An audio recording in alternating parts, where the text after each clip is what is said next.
Hello student, मैं पंकज स्वागत करता हूं आपका इस वीडियो में जिसमें हम लोग रिवीजन करने वाले हैं थर्ड चैप्टर का। थर्ड चैप्टर क्या है? थर्ड चैप्टर है आपका दो चर वाले रैखिक समीकरण योग। इस चैप्टर में जितने भी प्रकार के क्वेश्चन बन सकते हैं वो सारे के सारे हम लोग क्या करेंगे इस वीडियो में कवर करने वाले हैं। और इस चैप्टर से दोनों प्रकार के क्वेश्चन बनते हैं, छोटे भी क्वेश्चन बनते हैं और बड़े भी क्वेश्चन बनते हैं। तो सारे के सारे हम लोग इस वीडियो में कवर करने वाले हैं। चलिए ज्यादा देर न करते हुए इस वीडियो को शुरू करते हैं। तो सबसे पहला काम हम लोग क्या करते हैं, सबसे पहले हम लोग पता कर लेते हैं कि इस चैप्टर में हम लोगों को पढ़ना क्या है। तो इस चैप्टर का क्विक ओवरव्यू कर लेते हैं। तो आपकी स्क्रीन पर ये आ गया होगा, ठीक है, एक सारणी आ गई होगी कि हम लोग इसमें पता क्या करने वाले हैं। तो देखिए इसमें हम लोग को पता करना है कि दो चर वाले रैखिक समीकरण युग्म को हल करने की विधियां, यानी कौन सी विधियां होती हैं। तो दो चर वाले रैखिक समीकरणों को हल करने के लिए आपको दो विधियां पढ़नी होगी। पहली विधि होती है आपकी ग्राफीय विधि और दूसरी होती है बीजगणितीय विधि। तो बीजगणितीय विधि को क्या करते हैं, बीजगणितीय विधि को फिर से हम लोग तीन पार्ट में फिर से डिवाइड कर लेते हैं। पहली होती है आपकी प्रतिस्थापन विधि, दूसरी होती है विलोपन विधि और तीसरी होती है आपकी वज्र गुणन विधि। ठीक है, तो वज्र गुणन विधि क्या हुई है? वज्र गुणन विधि बहुत सारे बोर्डों में से हटा दी गई है, लगभग सभी बोर्डों में से हटा दी गई। जो भी बोर्ड में बचा हुआ है वो लोग हमें कमेंट कर सकते हैं, मैं उसके लिए अलग से वीडियो बना दूंगा। जो भी आपके सिलेबस में है उसको हम लोग क्या करते हैं, उसको हम लोग पढ़ लेते हैं। यानी कि जिन लोगों ने अभी तक इस चैप्टर को बिल्कुल भी नहीं पढ़ा है वो लोग भी परेशान ना हो। जिन लोगों ने पढ़ा है उनका रिवीजन भी हो जाएगा अच्छे से। जिन लोगों ने बिल्कुल भी नहीं पढ़ा है वो भी आराम से कॉपी पेन लेके बैठे और इस चैप्टर में जितने भी प्रकार के क्वेश्चन बन सकते हैं वो सारे सारे क्वेश्चन हम लोग क्या करने वाले हैं, कवर करने वाले हैं। ठीक है, तो चलिए आइए देखते हैं पहला प्रश्न क्या बनता है। ठीक है, उससे पहले क्या करते हैं, उससे पहले हमें पता होना चाहिए कि बहुपद और समीकरण में अंतर क्या होता है। तो बहुपद और समीकरण में अंतर क्या होता है? बहुपद हम लोग क्या कर सकते हैं, बहुपद जो है हम लोग पिछले चैप्टर में पढ़ चुके हैं। पिछले वीडियो हम लोगों ने पूरा वन शॉट रिवीजन किया था इस चैप्टर का। तो बहुपद और समीकरण में अंतर क्या होता है? देखिए बहुपद जो होता है मोटा मोटा समझ लीजिए कि बहुपद के बराबर में कुछ नहीं दिया जाता है और समीकरण के बराबर में कुछ ना कुछ संख्या या जीरो दिया होगा। ठीक है, इसलिए जैसे बहुपद है तो बहुपद क्या होगा, बहुपद आपका मान लीजिए 2x + y। ठीक है, ये आपका बहुपद हो जाएगा। और समीकरण क्या होगा, जैसे कि मान लीजिए समीकरण हो जाएगा 2x + y = 0। ठीक है, तो मान लीजिए हमने क्या बताया, बहुपद में बराबर में कुछ नहीं दिया होता है और समीकरण में कुछ ना कुछ बराबर में दिया होगा। ठीक है, तो ये मुझे पता हो गया कि बहुपद और समीकरण में अंतर क्या होता है। तो अब हम लोग बात कर लेते हैं ग्राफीय विधि की, जो आपकी पहली विधि है। ठीक है ना, तो ग्राफीय विधि की हम लोग बात करते हैं। तो ग्राफीय विधि सबसे पहले तो हम लोगों ने 9th में ही पढ़ी रखी है। ठीक है ना, तो ग्राफीय विधि से क्या करते हैं हम लोग, वहां पे हम लोगों ने एक चर वाले रैखिक समीकरण को हल किया था। ठीक है, तो ग्राफीय विधि से हमें क्या करना है, ग्राफ के द्वारा उस समीकरण को हल करना है। ठीक, तो जैसे कोई समीकरण दिया हो, मान लीजिए समीकरण हमारे पास है, समीकरण ऐसे मान लीजिए दिया गया है 2x + 3y = 6। ये समीकरण दे दिया और बोला गया है कि इसको क्या करना है, ग्राफीय विधि से बताना है कि हल करना है। ठीक है, तो देखिए इससे क्या करेंगे, हम लोग दो बिंदुओं को निकालेंगे। यानी कि यहां पे हम x का कुछ मान रखेंगे, y का मान आ जाएगा। फिर जब y का मान रखेंगे तो x का मान आ जाएगा। ठीक है, तो ग्राफीय विधि को हल करने के लिए सबसे पहले हम लोग क्या करते हैं, इसके पॉइंट मिला देते हैं। अब ग्राफ में क्या दो पॉइंटों की आवश्यकता होती है। जैसे कि मान लो दो पॉइंट ले लिए और इन दोनों पॉइंटों को आपस में मिला दिया जाए। यानी कि अगर इस तरीके का सवाल दिया जाएगा तो एक क्या बने के आएगी, एक सरल रेखा आपको बन के प्राप्त होगी। ठीक है ना, तो एक सरल रेखा बनेगी। यानी कि दो चर वाले रैखिक समीकरण जितने भी होंगे उनसे क्या होगा, उनसे आपकी जो बनने वाली है वो एक सरल रेखा बनने वाली है ग्राफ में। ठीक है ना, चलिए हम लोग क्या करते हैं, इसको सॉल्व करके देखते हैं क्या होता है। जैसे कि मान लो मैं यहाँ पे x = 0 रख दूं, एज्यूम कर लूं कि x बराबर क्या है 0। x = 0 ज्यादातर समीकरणों में क्या करो, ज्यादातर समीकरणों में 0 ही रखो जिससे कि कैलकुलेशन आसान हो जाए। तो 0 रखते हैं तो क्या बन जाएगा, 2 × 0 + 3y बराबर 6, ठीक है ना। तो ये बन जाएगा, तो ये वाला पद जो होगा वो 0 हो जाएगा, क्या बचा 3y बराबर बचेगा 6 और y बराबर आ जाएगा 6y3। 3 से 6 को डिवाइड करोगे तो आएगा 2, यानी कि जो बिंदु प्राप्त हो गए वो बिंदु मुझे क्या मिल गए, मुझे बिंदु मिल गए यहां से 0,2, ठीक है। फिर अब हम क्या करते हैं, हम y बराबर 0 रख देते हैं। y बराबर क्या रख देते हैं, y बराबर 0 रख देते हैं। जब y बराबर 0 रखते हैं तो यहां से मुझे मिल जाएगा 2x प्लस 3 मल्टीप्लाई 0 बराबर 6, ठीक है। तो 2x बराबर में कितना हो गया 6 हो गया, तो x बराबर कितना निकल के आ गया, x बराबर निकल के आ गया 6y2 इक्वल में 3। यहां से मुझे बिंदु प्राप्त हो गए,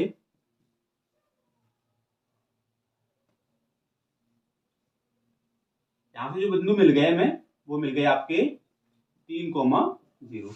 अब क्या करना है, इन दोनों बिंदुओं को हमें क्या करना है, ग्राफ के ऊपर निरूपित कर देना। तो चलिए हम जल्दी जल्दी ग्राफ बना लेते हैं। देखिए ग्राफ कुछ इस प्रकार का होगा, ये मान लीजिए ग्राफ है आपका, ठीक है। हम बिंदु ले लेते हैं 1 2 3, ये आपका होता है एक्स अक्ष,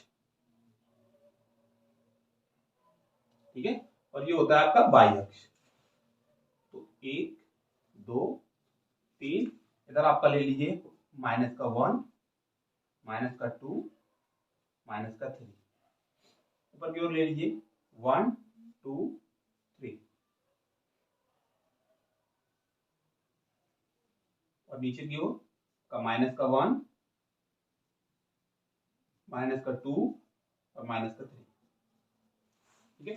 ये हो गया। अब देखिए पहले बिंदु क्या है, पहले बिंदु दिए गए 0,2। 0,2 कहां होगा, 0,2 इस वाले पॉइंट पे होगा, ठीक है ना, क्योंकि सॉरी इस पे नहीं होगा, बात कर लिया हमने। x क्या है, x आपका 0 है, y कितना है 2 है, तो पहला वाला पॉइंट जो होगा वो y अक्ष पर यहां होगा, ठीक है। और x बराबर देख लीजिए, x बराबर यहाँ पे दूसरे बिंदु में क्या है, x बराबर 3 है और y बराबर कितना है 0, यानी y पर कुछ चलना नहीं है, y पर जाना ही नहीं है, x पर कहां जाना है 3 तक जाना है। तो दूसरा वाला बिंदु क्या होगा, यहां पर होगा। इन दोनों बिंदुओं को अगर मिला देंगे तो बनने वाला जो समीकरण होगा, ये कह सकते हो जो ग्राफ होगा इस रेखा का, वो मुझे कहां प्राप्त होगा,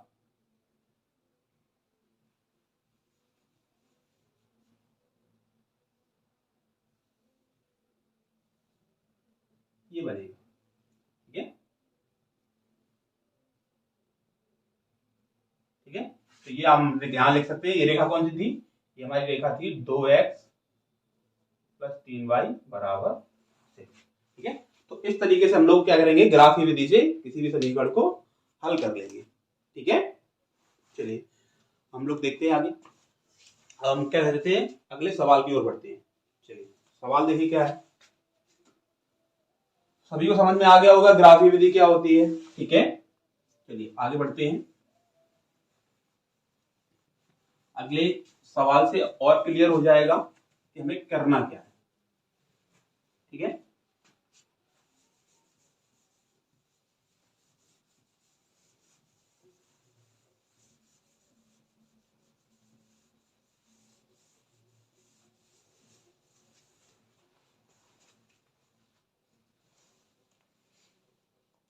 देखिए सवाल बोला जा रहा है, सवाल में बोला जा रहा है कक्षा 10 के 10 विद्यार्थियों ने एक गणित की पहेली प्रतियोगिता में भाग लिया। यदि लड़कियों की संख्या लड़कों की संख्या से 4 अधिक हो तो प्रतियोगिता में भाग लिए लड़के और लड़कियों की संख्या ज्ञात कीजिए, ठीक है। यानी कि हमें बोला गया है कि कक्षा 10 के 10 विद्यार्थियों ने एक गणित की परीक्षा में क्या किया, गणित की प्रतियोगिता में भाग लिया।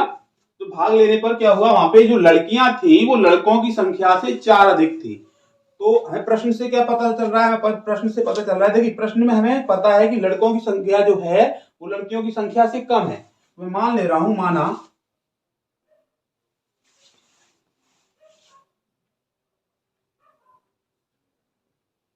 माना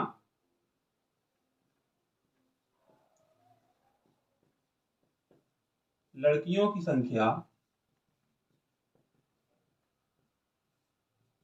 बराबर x और लड़कों की संख्या बराबर y।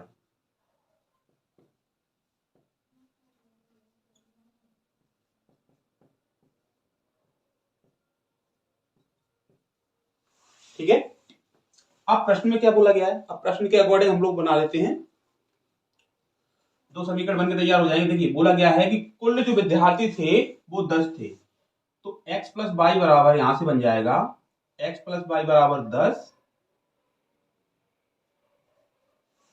और तथा बोला गया था कि लड़कियों की संख्या जो है वो लड़कों की संख्या से 4 अधिक थी। ठीक है, x बराबर हो जाएगा y प्लस 4। इन दोनों समीकरणों की सहायता से हम लोग क्या करेंगे, दोनों समीकरणों की सहायता से बिंदु प्राप्त कर लेंगे। बिंदु प्राप्त करने के बाद हम बता सकते हैं कि इनका ग्राफ कैसा बनेगा। ठीक है, चलिए देखते हैं। सबसे पहले हम लोग क्या करते हैं, समीकरण इसको मान लें समीकरण नंबर फर्स्ट और ये आपका हो गया समीकरण नंबर। हम लोग समीकरण फर्स्ट की बात करते हैं, इसमें हम क्या करते हैं, x बराबर 0 रख देते हैं। x बराबर 0 इसलिए रख रहे हैं क्योंकि 0 रखने से हमारी कैलकुलेशन जो होती है वो आसान हो जाती है। ठीक है, और हमें जो संख्याएं चाहिए वो संख्याएं चाहिए पूर्णांक, यानी पूर्ण संख्याएं चाहिए। ठीक है, यहाँ पे कोई दशमलव में या बटे में कोई भिन्न रूप में संख्या नहीं आनी चाहिए, जिससे कि हमारी कैलकुलेशन डिफिकल्ट हो। तो आसान कैलकुलेशन के लिए हम लोग क्या करते हैं, x बराबर 0 रख देते हैं। देखिए यहाँ से जब x बराबर 0 रख दोगे तो हो जाएगा आपका 0 प्लस वाई बराबर 10, यानी कि y बराबर निकल के आ गया 10। ठीक है, ये बन गया आपका समीकरण। ये यहां से बिंदु क्या बने, यहां से बिंदु आपके बन के तैयार हो गए 0,10। ठीक है, अब हम लोग क्या करते हैं, अब यहाँ पे y बराबर रख देते हैं 0। तो y बराबर 0 रखोगे तो क्या निकल के आएगा, तब x बराबर 10 हो जाएगा।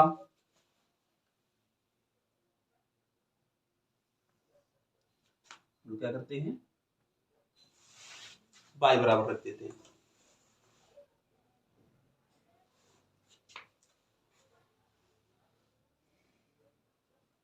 y बराबर 0 रख देते हैं। ठीक है ना, y बराबर 0 रखोगे तो क्या बन जाएगा, तब बन जाएगा x प्लस 0 बराबर 10। तो यहां से x बराबर निकल के आ जाएगा 10। तो यहां से बिंदु क्या बन जाएंगे, यहां से बिंदु बन जाएंगे आपके 10,0। ठीक है, अब हम लोग बात कर लेते हैं समीकरण नंबर, समीकरण 2 से भी दो बिंदु निकाल लेने हैं। चलिए देखते हैं। समीकरण 2 में यहां से क्या करो, x बराबर 0 रख दो पहले। जैसे ही x बराबर 0 रखा तो क्या बना, x बराबर 0 रखने पर 0 बराबर हो गया y प्लस 4। 4 को उधर से यानी कि इस तरफ से इधर लेके आओगे तो माइनस का हो जाएगा, क्योंकि पॉजिटिव है तो निगेटिव हो जाएगा। y बराबर हो जाएगा आपका माइनस का 4। यहां से जो बिंदु बन गए आपके, वो बिंदु बने 0, माइनस का 4। ठीक है, अब यहां से देख लेते हैं, हम ये कर रहे हैं फिर से y बराबर 0 रख देते हैं। y बराबर 0 रखने पर मुझे क्या मिलेगा, y बराबर 0 रखने पर मुझे मिलेगा x बराबर 0 प्लस 4। x बराबर निकल के आ जाएगा आपका 4। यहां से मुझे बिंदु जो मिले वो बिंदु मिल गए यहां से मुझे 4,0। अब मुझे क्या करना है, मुझे इनका बना लेना है ग्राफ, और ग्राफ बना के मुझे पता करना है कि इनकी संख्या कितनी होगी। ठीक है, चलिए जल्दी से ग्राफ बना लेते हैं हम लोग इसका। चलिए देखिए ग्राफ क्या बना लेते हैं हम लोग ग्राफ।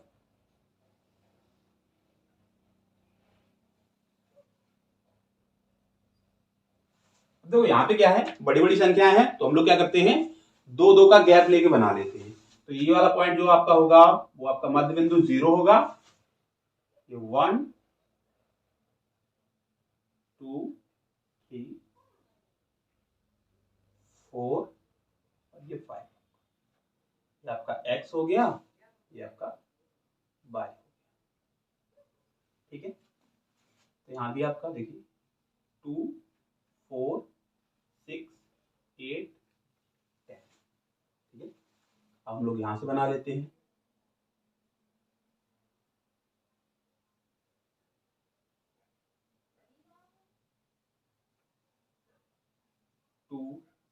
4, 6, 8, नीचे नेगेटिव पॉइंट,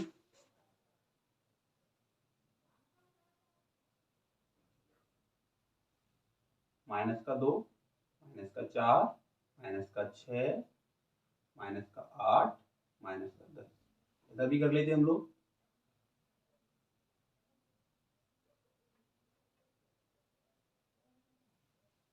माइनस का 2, माइनस का 4, माइनस का 6, माइनस का 8, माइनस का 10। ठीक है, तो पहले बिंदु क्या है? पहले बिंदु है आपके 0,10। चलिए, तो यानी कि एक्स अक्ष पर चलना नहीं, वाई अक्ष पर जाना है, तो पॉइंट कहां होगा? पॉइंट आएगा आपका इस वाले स्थान पर। ठीक है ना? उसके बाद दूसरा वाला जो है, दूसरे वाले बिंदु है आपके 10,0। तो 10,0 यानी वाई अक्ष पर बिल्कुल भी जाना नहीं है, एक्स अक्ष पर जाना है, तो पॉइंट कहां आएगा? यहां आएगा। ठीक है, तो ये जो रेखा बनेगी कुछ इस प्रकार से बनेगी।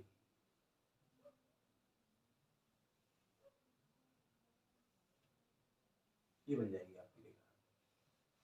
ठीक है,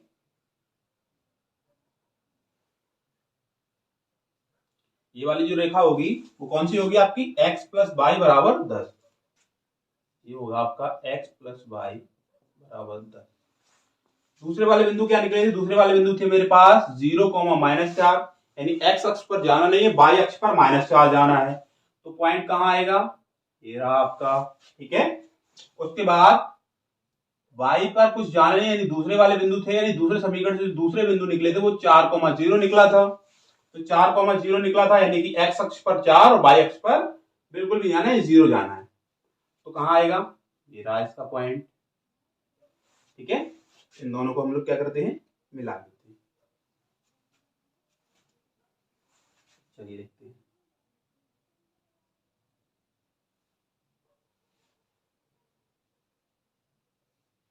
ठीक है, तो ये वाली जो रेखा आपकी वही, ये वाली जो रेखा है वो रेखा कौन सी होगी? ये वाली जो रेखा है आपकी, ये वाली, इस वाली रेखा को हम लोग बोलेंगे x बराबर वाई प्लस 4। अब ये जो दोनों रेखाएं इस वाले पॉइंट पर मिल रही है ना, ये वाला पॉइंट, तो ये वाला जो पॉइंट है यानी कि ये मिलने का मतलब ये दोनों रेखाएं एक दूसरे को जो प्रतिच्छेद कर रही है, प्रतिच्छेद करने से जो बिंदु मिल रहा है हमें, वहीं पर क्या होगा? लड़के और लड़कियों की संख्या होगी। यानी वाई अक्ष पर देख लेना है, ये वाला पॉइंट जो है वो 2 और 4 के बीच में आ रहा है, और एक्स अक्ष पर 6 और 8 के बीच में आ रहा है ये पॉइंट। यानी कि कहने का मतलब ये है कि लड़कियों की जो संख्या होगी वो 6 और 8 के मध्य में क्या है? 7 आता है, यानी 7 आता है। यानी लड़कियों की संख्या जो हो जाएगी, हम लोग यहां लिख देते हैं कि लड़कियों की जो संख्या होगी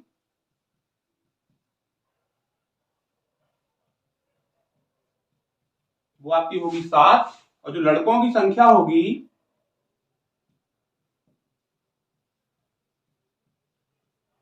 वो कितनी हो जाएगी? 2 और 4 के मध्य में आ रहा है, यानी कि 3 हो जाएगी। तो इसी प्रकार से हम लोग बता सकते हैं कि इसमें क्या होगा। तो आप लोगों को समझ आया होगा, जिस समझ आया होगा चलिए नोट कर लीजिए जल्दी से जल्द। 5 सेकंड का समय देता हूं मैं आपको, नोट कर लीजिए। फिर हम लोग क्या करते हैं? अगले सवाल की ओर बढ़ते हैं। अगले सवाल से और क्लियर हो जाएगा आप लोगों को बिल्कुल ग्राफीय विधि से कैसे समीकरण को हल करते हैं। तो जल्द से जल्द नोट कर लीजिए, फिर हम लोग आगे बढ़ते हैं अगले सवाल की ओर। और हाँ, अगर आप मेरे चैनल पर नए हैं तो चैनल को सब्सक्राइब करें, वीडियो को लाइक जरूर करें और अपने दोस्तों के साथ शेयर करें। ठीक है, जिससे कि उन्हें भी इतने अच्छे टॉपिक के बारे में पता लग सके। ठीक है, तो जल्द से जल्द क्या करना है आप लोगों को शेयर करना है और बहुत सारे लोगों को जोड़ना है। ठीक है, बहुत सारे लोगों को शेयर करना है इस वीडियो को, जल्द से जल्द शेयर कर दो इस वीडियो को। ठीक है, चलिए हम लोग फिर क्या करते हैं? अगले सवाल की ओर बढ़ते हैं। अगले सवाल में क्या बोला जा रहा है? देखिए अगला सवाल जो है, अगले सवाल में जो बोला जा रहा है वो बोला जा रहा है कि आफ्ताब अपनी पुत्री से कहता है कि 7 वर्ष पूर्व मैं तुमसे 7 गुनी आयु का था, अब से 3 वर्ष बाद मैं तुमसे केवल 3 गुनी आयु का रह जाऊंगा। इस स्थिति को बीजगणितीय एवं ग्राफीय रूपों में व्यक्त कीजिए। देखिए बीजगणितीय रूप का मतलब क्या होता है, बीजगणितीय रूप का मतलब होता है हमें समीकरण के रूप में व्यक्त करना है और ग्राफीय विधि से हमें इसको क्या करना है, ग्राफीय रूप में भी कन्वर्ट करना है, यानी कि इसका ग्राफ भी बनाना है। ठीक है, तो कुछ ज्यादा कठिन कुछ है नहीं, बिल्कुल सिंपल सा है। बिल्कुल इसी तरीके से हम लोग फिर से करेंगे। देखिए इस तरीके के सवाल बहुत सारे आएंगे आपके इस चैप्टर में, बहुत सारे सवाल दिए गए हैं आयु संबंधी। ठीक है ना, कभी पिता पुत्र होगा, कभी पिता पुत्री होगी, कभी भाई बहन होंगे। ठीक है ना, इस तरीके के सवाल, बहुत सारे सवाल दे रखे हैं इस चैप्टर में। तो इस तरीके के सवाल सॉल्व करने के लिए सबसे पहले हमें पता होना चाहिए, यानी कि एक आपको टेबल बनानी आनी चाहिए। ठीक है, तो टेबल में देखिए क्या करते हैं, इसमें दो व्यक्ति होते हैं, कोई भी दो व्यक्ति हो सकते हैं कोई से भी। ठीक है, तो सबसे पहले हमें क्या आना चाहिए, हमें आना चाहिए इसमें टेबल बनाना आना चाहिए। तो हम लोग जल्द से जल्द टेबल बना लेते हैं इसका। इसमें कौन कौन है, इसमें दो लोग हैं, आफ्ताब है और दूसरी उसकी पुत्री है। ठीक है ना,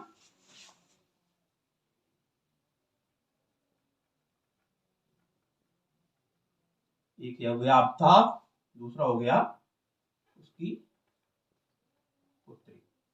ठीक है ना, अब मुझे पता होना चाहिए इसमें मुझे करना क्या है। इसमें मुझे बनाने हैं 3 कॉलम। ठीक है, तो इसमें 3 कॉलम कौन कौन से बनेंगे, पहला बनेगा वर्तमान आयु का, दूसरा बनेगा आपका पश्चात वाला, यानी कि कितने वर्ष पश्चात की बात चल रही थी, और तीसरा बनेगा कितने वर्ष बाद की बात चल रही थी। ठीक है ना, तो 3 कॉलम बनेंगे, फटाफट से बना लेते हैं। पहला बनेगा वर्तमान आयु,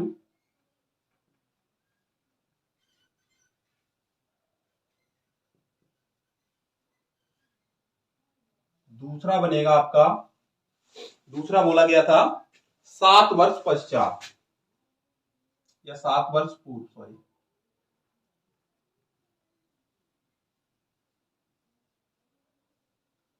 और तीसरा कॉलम बनेगा आपका इसमें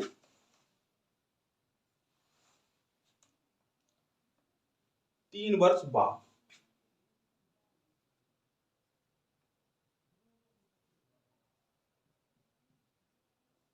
ठीक है, देखिए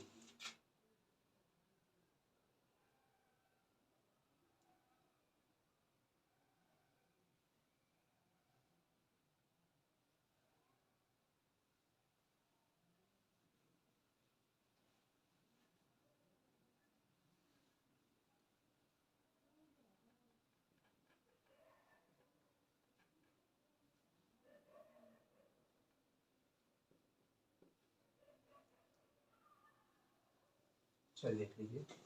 देखिए आफ्ताब जो है, आफ्ताब मान ले रहा हूं वर्तमान आयु में x वर्ष का है और पुत्री जो उसकी है वो y वर्ष की है। ठीक है, आप लोग इसको दूसरे तरीके से भी कर सकते हो कि आफ्ताब की आयु x वर्ष और पुत्री की आयु y वर्ष, इस तरीके से भी मान के भी कर सकते हो, फिर उसके 7 वर्ष पश्चात और 3 वर्ष बाद ये भी कर सकते हो। ठीक है ना, तो आफ्ताब जो है, आफ्ताब की वर्तमान आयु x वर्ष और पुत्र की वर्तमान आयु मान ली मैंने y वर्ष है, यानी कि 7 वर्ष पूर्व। 7 वर्ष पूर्व का मतलब हो गया पिछली बात कर रहा है वो, तो पिछली यानी कि 7 वर्ष कम हो जाएंगे। ठीक है ना, अभी आपका 2024 चल रहा है, 7 वर्ष पूर्व की अगर बात करेंगे 2024 यानी कि 7 को माइनस कर दो, कितना बचेगा, 2017 की बात कर रहा था वो, तो यहाँ पे 7 वर्ष बाद यानी कि x माइनस 7 के ये होंगे और ये y माइनस 7 की होगी। ठीक है ना, बस अब बोला जा रहा है कि 3 वर्ष बाद, 3 वर्ष बाद यानी आफ्ताब जो है 3 वर्ष बाद का मतलब हो गया आगे की बात चल रहा है, यानी कि अभी 2024 चल रही है तो 2027 की बात कर रहा है वो। ठीक है, तो 3 वर्ष बाद जो है वो x प्लस 3 हो जाएगा, यानी कि ये और ये हो जाएगी आपकी y प्लस 3। ठीक है, ये तो हो गया मोटा मोटा, यानी कि ये मुझे पता हो गया कि 7 वर्ष बाद आफ्ताब की आयु कितनी थी, पुत्री की आयु कितनी थी, 3 वर्ष बाद कितनी होगी, पूर्व और बाद की दोनों की बात कर ली हम लोगों ने। अब प्रश्न के अकॉर्डिंग चलते हैं। प्रश्न में क्या बोला जा रहा है, प्रश्न में बोला जा रहा है कि आफ्ताब जो है अपनी पुत्री से 7 वर्ष पूर्व 7 गुनी आयु का था। ठीक है, यहां हम लोग समीकरण बना लेते हैं कि आफ्ताब जो है x माइनस 7, उसकी जो आयु थी वो कितनी थी, उसकी पुत्री की आयु की 7 गुनी थी, मल्टीप्लाई कर दिया, 7 का मल्टीप्लाई कर दो इसमें, तो x माइनस 7 बराबर हो जाएगा आपका 7y माइनस का 49। ठीक है ना, यहां से हम 7 उधर भेज देते हैं, x बराबर क्या निकला है, x बराबर निकल आएगा 7y माइनस 49 प्लस का 7, यानी कि x बराबर निकल आया आपका 7y माइनस का 42। ठीक है, ये आ गया। इसके बाद हम लोग क्या करते हैं, ये तो समीकरण हो गया, पहला समीकरण ये हो गया आपका। दूसरा समीकरण और बना लेते हैं। दूसरे में क्या कर गया, दूसरे में बोला गया था कि 3 वर्ष बाद, 3 वर्ष बाद वो क्या कहता है, 3 वर्ष बाद मैं तुमसे 3 गुनी आयु का रह जाऊंगा।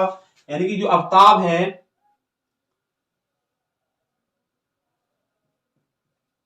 उसकी जो आयु रह जाएगी वो कितनी रह जाएगी, उसकी आयु जो रह जाएगी, उसकी आयु रह जाएगी आपकी, उसकी पुत्री जो है y + 3, उसकी 3 गुनी रह जाएगी। ठीक है, 3 से मल्टीप्लाई कर लेंगे हम लोग, तो x + 3 बराबर हो जाएगा 3y + 9। 3 को फिर से उधर भेज दो, तो x बराबर आपका आ जाएगा 3y + 9 - 3, यानी कि x बराबर यहां से निकल के आ गया आपका 3y + 6। ये हो गया क्वेश्चन नंबर 2, यानी कि समीकरण नंबर 2। यानी कि दोनों समीकरण हम लोगों ने क्या किए, दोनों समीकरण निकाल लिए। हम बारी बारी से क्या करते हैं, पहले समीकरण से भी बिंदु निकाल लेते हैं और दूसरे समीकरण से भी बिंदु निकाल लेते हैं, और दोनों बिंदुओं को फिर क्या करेंगे हम लोग, ग्राफीय रूप में, यानी ग्राफ में कन्वर्ट कर देंगे। ठीक है ना। चलिए हम लोग समीकरण 1 की बात, समीकरण 1 से देखते हैं। ठीक है,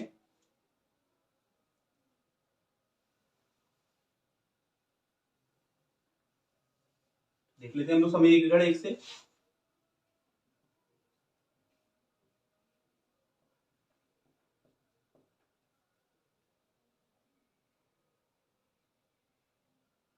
हम लोग क्या करते हैं समीकरण 1 में, समीकरण 1 में क्या करते हैं हम लोग समीकरण 1 में x बराबर 0 रख देते हैं। ठीक है ना।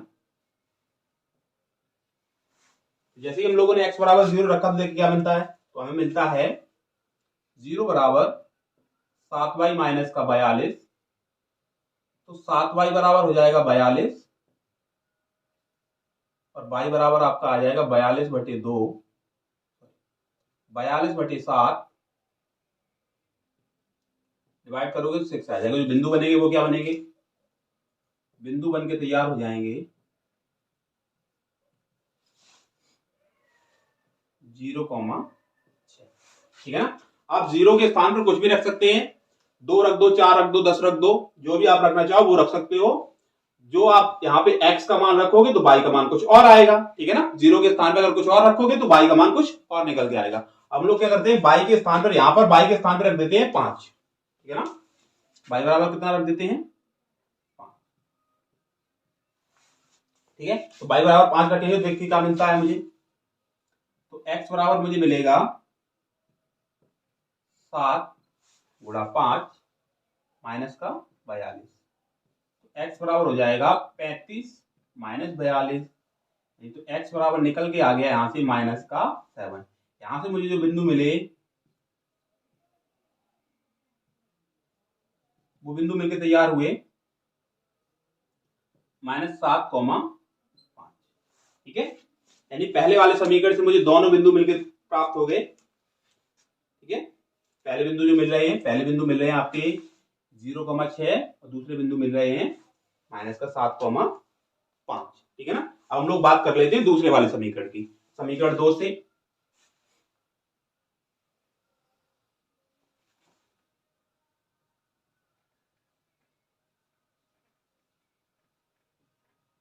समीकरण 2 में क्या करते हैं, समीकरण 2 में सबसे पहले x बराबर 0 रख लेते हैं। समीकरण 2 में x बराबर 0 रखोगे तो क्या बनेगा, 0 बराबर बनेगा 3y + 6, यानी कि 3y बराबर हो जाएगा -6, तो y बराबर निकल के आ जाएगा आपका -6/2, यानी कि -3। तो बिंदु क्या बनेंगे, बिंदु मुझे मिलेंगे 0, -3। हम लोग क्या करते हैं, फिर से दोबारा से y बराबर रख देते हैं 0, जिससे मुझे कैलकुलेशन करने में आसानी होगी। y बराबर 0 रख दिया तो x बराबर क्या मिलेगा, x बराबर मुझे मिल जाएगा यहां से 3 × 0 + 6, तो x बराबर निकल के आ जाएगा आपका 6। ठीक है, तो यहां से मुझे बिंदु जो मिलेंगे वो बिंदु मिलने वाले हैं 6,0। ठीक है ना। तो हमने दोनों समीकरणों से बिंदु निकाल लिए। दूसरे वाले समीकरण से बिंदु निकल के आएगी ये वाले 0,-3 और 6,0। अब इन चारों बिंदुओं को हम लोग क्या करते हैं, ग्राफ के रूप यानी ग्राफ में परिभाषित कर देते हैं, ग्राफ पे निरूपित कर देते हैं। तो देखिए, चलिए देखते हैं।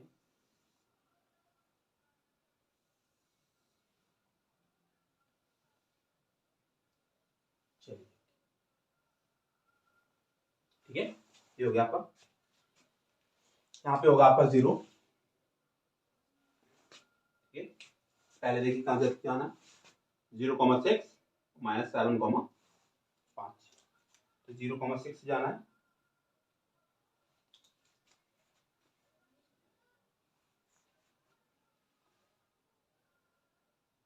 1 2 3 4 5 6 7।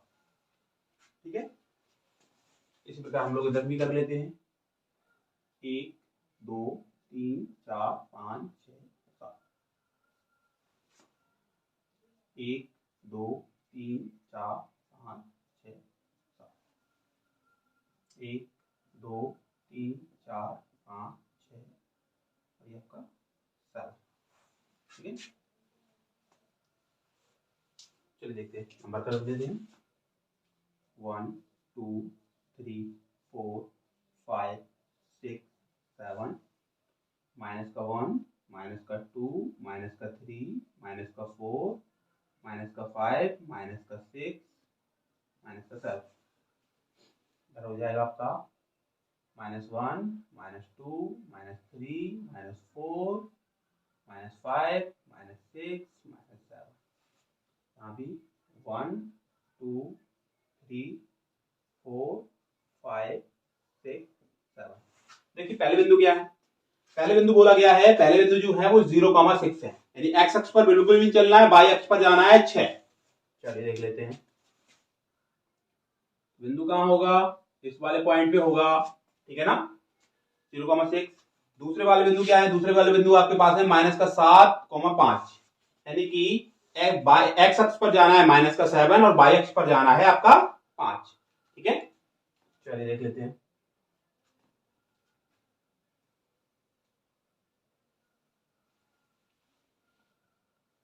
एक्स पर कितना जाना था, एक्स पे जाना था आपका -7 और वाई पर जाना था 5 प्लस का। तो ये वाले बिंदु जो आएंगे वो यहाँ कुछ इस प्रकार से, यहाँ मान लीजिए ये आ गया।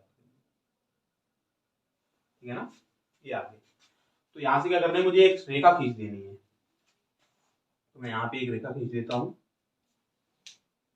ठीक है, इस तरीके से।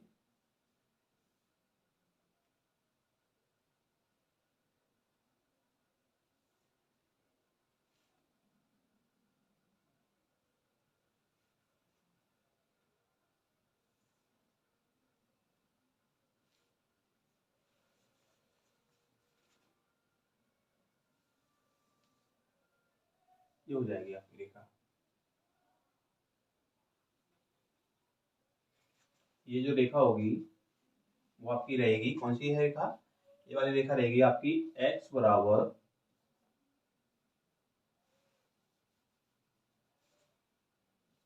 -7y का 42। ठीक है ना, ये रेखा हो जाएगी। दूसरी वाली रेखा कौन सी हो जाएगी, दूसरी वाली रेखा हो जाएगी इन बिंदुओं की सहायता से 0,-3 और 6,0 की सहायता से। तो 0,-3 यानी एक्स अक्ष पर बिल्कुल भी चलना है, वाई अक्ष पर चलना है -3। ठीक है, चलिए हम लोग वाई अक्ष पर देख लेते हैं, वाई अक्ष पर जाना है -3। तो ये वाली रेखा कुछ है इस प्रकार से, ये वाला बिंदु आएगा। और दूसरा वाला बिंदु है आपका 6,0। 6,0 कहाँ आएगा, 6,0 आएगा इस वाले पॉइंट पे। ठीक है ना, यानी कि वाई अक्ष पर बिल्कुल भी जाना था, एक्स अक्ष पर कितना जाना था, 6 जाना था।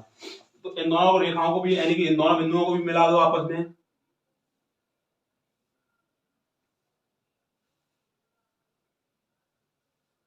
कुछ इस प्रकार से। ठीक है ना,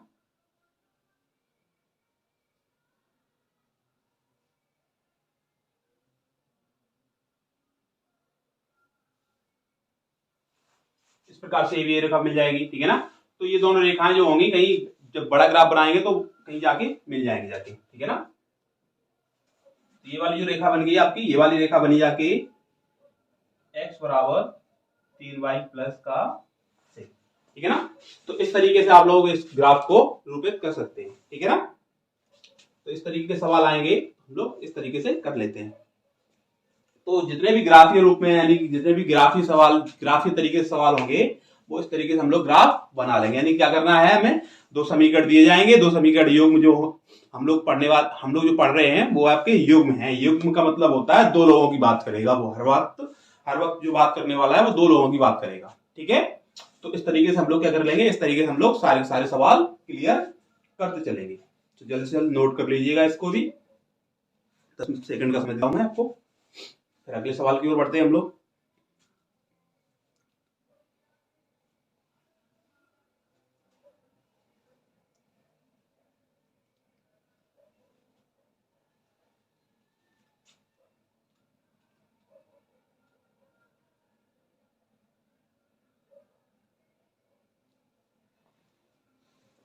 चलिए अगले सवाल की ओर बढ़ते हैं।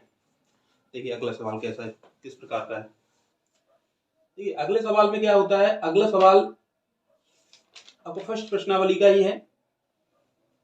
इसमें हम लोग बात करते हैं रेखाओं की, ठीक है ना, यानी निकाय की। संगत असंगत आपका हो गया, ठीक है ना, इस तरीके की संगत हो जाएंगी, संपाती हो जाएंगी, प्रतिच्छेद रेखाएं पूछ लेगा वो।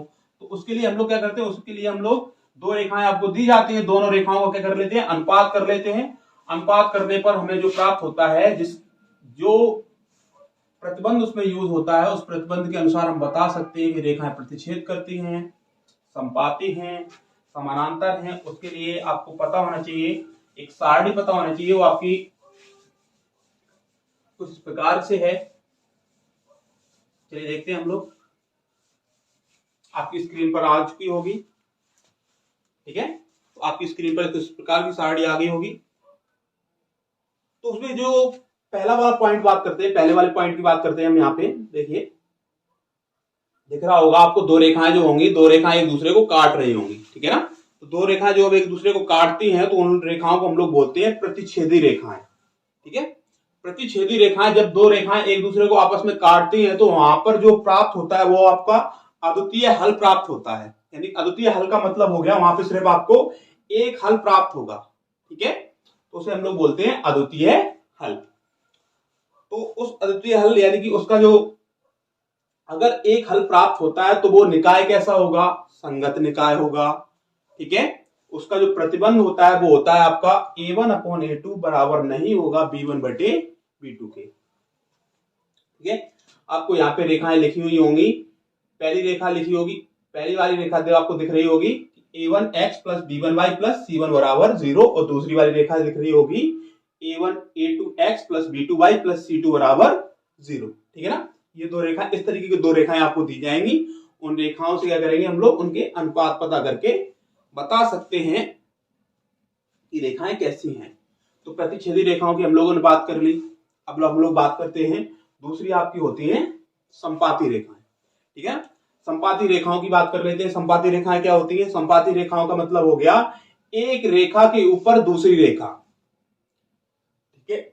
जैसी एक रेखा होगी उसी के जस्ट ऊपर एक दूसरी रेखा और खींचती जाए तो वो होती है आपकी संपाती रेखाएं। संपाती रेखाओं में क्या होता है, संपाती रेखाओं में अनेक हल प्राप्त होते हैं, बहुत सारे हल हो सकते हैं, अनेक, ठीक है ना, अनंत हल हो सकते हैं, इसके अनंत हल हो सकते हैं। तो अनंत हल जब होंगे तो उसके लिए वो भी क्या होगा, वो भी आपका एक प्रकार से संगत निकाय होगा, ठीक है ना। उसका जो प्रतिबंध बनता है वो आपका होता है A1/A2 बराबर होता है B1/B2 बराबर होता है C1/C2, ठीक है। आपका लास्ट वाला क्या होता है, लास्ट वाला आपको दिख रहा होगा, दो रेखाएं दिख रही होंगी, दोनों रेखाएं एक दूसरे के समानांतर हैं। तो वहां पर जो रेखाएं समानांतर हैं तो वहां पर हम लोग बोलते हैं समांतर रेखाएं। वहां पर क्या होता है, वहां पर कोई हल प्राप्त नहीं होता है, ठीक है, कोई हल प्राप्त नहीं होता है, और वो निकाय जो होता है वो असंगत निकाय होता है आपका, ठीक, ठीक है। तो वहां पर जो प्रतिबंध बनता है वो A1/A2 बराबर होगा B1/B2 और बराबर नहीं होगा C1/C2 के। यानी कि जो संपाती रेखाएं और जो समानांतर रेखाएं हैं, अगर उनके हम दो अनुपातों को निकालें A1/A2 और बराबर B1/B2 को, इन दोनों अनुपात यानी कि दोनों कंडीशनों में हम बता नहीं सकते वो रेखाएं कैसी होंगी। जब हम उनका तीसरा अनुपात निकालते हैं C1 बटे C2, तब हम बता सकते हैं कि वो रेखाएं कैसी होंगी, संपाती होंगी या समानांतर होंगी। ठीक है, समांतर होंगी। ठीक है, तो हम लोग जब संपाती और समांतर रेखाओं की बात करेंगे तो हमें तीनों अनुपात निकालने होंगे। ठीक है, चलिए हम लोग प्रश्न की ओर बढ़ते हैं। प्रश्न कुछ इस प्रकार है कि आपकी स्क्रीन पर आ गया होगा। बोला जा रहा है अनुपातों A1/A2, B1 बटे B2 और C1 बटे C2 की तुलना कर ज्ञात कीजिए कि निम्न समीकरण युग्म द्वारा निरूपित रेखाएं एक बिंदु पर प्रतिच्छेद करती हैं, संपाती हैं या समानांतर है। ठीक है ना। तो प्रश्न है आपका कुछ इस प्रकार से, आपकी स्क्रीन पर आ रहा होगा। 5x - 4y + 8 बराबर 0 और दूसरी रेखा दी गई है आपकी 7x + 6y - 9 बराबर 0। यानी पहली रेखा जो दी गई है, पहली रेखा आपको दी गई है, पहली रेखा जो दी गई है आपकी है 5x - 4y + 8 बराबर 0। ठीक है, और दूसरी रेखा दी गई है, वो दी गई है आपकी 7x + 6y - 9 बराबर 0। ठीक है, तो यहां से हम लोग निकाल लेते A1 B1 और C1 के मान। ये आपकी रेखा फर्स्ट है, ये आपकी सेकंड रेखा है। यहां से हम लोग निकाल लेते हैं। A1 बराबर हो गया आपका 5, B1 बराबर हो गया आपका -4, C1 बराबर हो गया आपका 8। दूसरी वाली रेखा से निकाल लेते हैं हम लोग। A2 बराबर आपका हो गया 7, B2 बराबर आपका हो गया 6 और C2 बराबर आपका हो गया -9। हमसे एक क्वेश्चन में बोला गया है कि A1/A2, B1 बटे B2 और C1 बटे C2। पहले ये अनुपातों से पता करो कि ये रेखाएं प्रतिच्छेद हैं, समानांतर है, कैसी रेखाएं। ठीक है ना। तो हम लोग निकाल लेते हैं अनुपात। A1/A2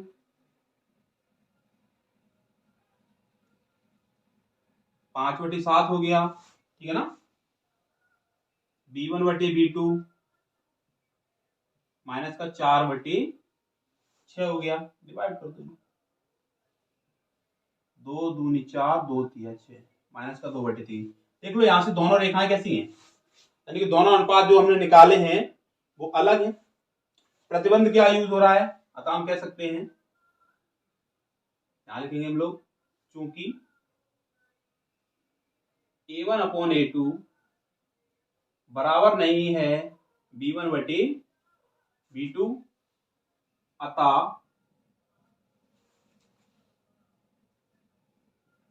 रेखाएं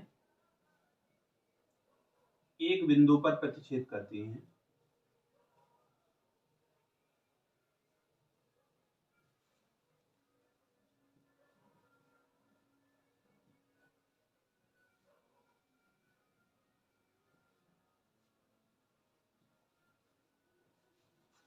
ठीक है, तो इस तरीके से हम लोग पता कर सकते हैं कि रेखाएं प्रतिच्छेद करेंगी, समांतर होंगी या संपाती होंगी। ठीक है, समझ आ गया होगा।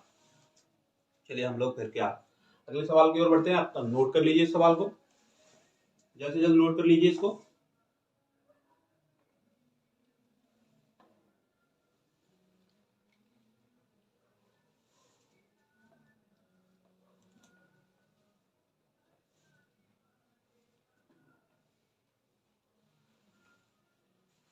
नोट कर लीजिए, फिर हम लोग अगले सवाल की ओर बढ़ते हैं। ठीक है, नोट कर लिया होगा। चलिए अगले सवाल पर चलते हैं। अगले सवाल में देखिए क्या बोला जा रहा है।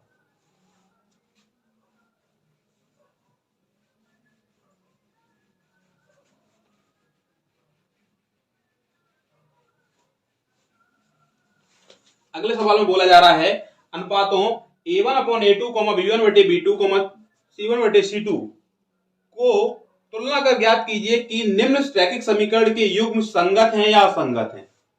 ठीक है, आप लोगों को ये बताना है। सवाल दिया गया उस प्रकार से 3x + 2y बराबर 5,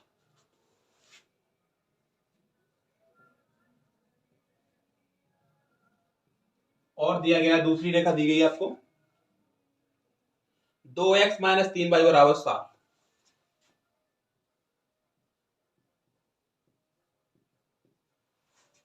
सबसे पहले हम लोग क्या करते हैं, सबसे पहले हम लोग कर लेते हैं इस 5 को इधर लेके आते हैं, तो हो जाएगा आपका 3x प्लस 2y माइनस का 5 बराबर 0। इस वाले में हो जाएगा आपका 2x माइनस का 3y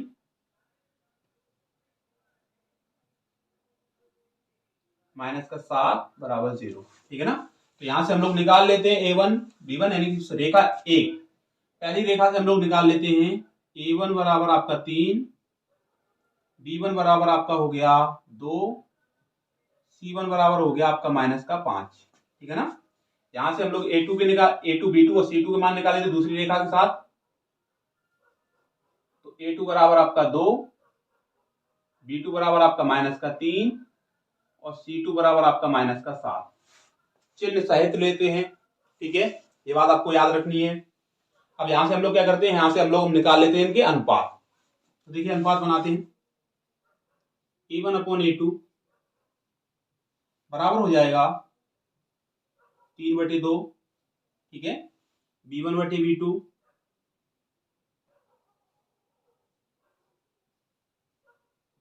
b1/b2 यहां पे आपका हो जाएगा 2 अपॉन माइनस का 3। अब यहां से गौर से देख सकते हो कि a1 अपॉन a2 और b1/b2 दोनों आपस में बराबर नहीं है। तो हम लोग यहां लिख सकते हैं, देखिए जब ये दोनों आपस में बराबर नहीं है तो प्रतिबंध कौन सा यूज हो रहा है, प्रतिबंध यूज हो रहा है a1 अपॉन a2 बराबर नहीं है b1/b2, यानी कि प्रतिच्छेदी रेखाएं हैं। ये रेखाएं कैसी हैं, एक दूसरे को प्रतिच्छेद करती हैं। तो एक दूसरे को जब प्रतिच्छेद करती है, तो पीछे मैंने अभी आपको बताया था जब रेखाएं एक दूसरे को प्रतिच्छेद करती हैं तो वहां पर आपको अद्वितीय हल प्राप्त होते हैं। ठीक है, जब अद्वितीय हल प्राप्त होते हैं तो वहां पर निकाय कैसा होता है, संगत होता है। ये भी मैंने आपको बताया। तो यहां लिखेंगे हम लोग, चूंकि a1 अपॉन a2 बराबर नहीं है b1/b2,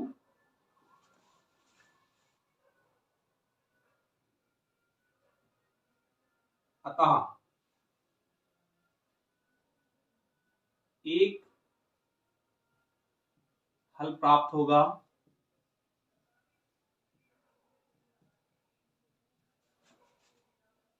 इसलिए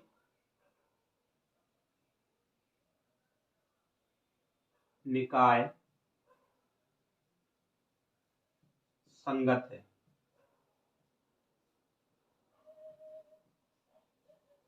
ये हो गया इसका आंसर। ठीक है, समझ आ रहा होगा। चलिए हम लोग क्या करते हैं, अगले सवाल की ओर बढ़ते हैं। इस तरीके के हमने क्या किए हैं, इस तरीके से बहुत सारे सवाल लिए हुए हैं जो आपके चैप्टर से संबंधित हैं। बड़े बड़े भी क्वेश्चन, यानी कि इस तरीके के जो क्वेश्चन बनते हैं वो आपके छोटे क्वेश्चन बनते हैं। ठीक है, और बड़े जो क्वेश्चन बनते हैं वो हम आप लोगों को आगे चलते कराएंगे। ग्राफीय विधि वाले भी बड़े क्वेश्चन बनते हैं। प्रतिस्थापन से बनता है आपका, विलोपन से बनता है आपका। ठीक है ना। चलिए हम लोग आगे बढ़ते हैं।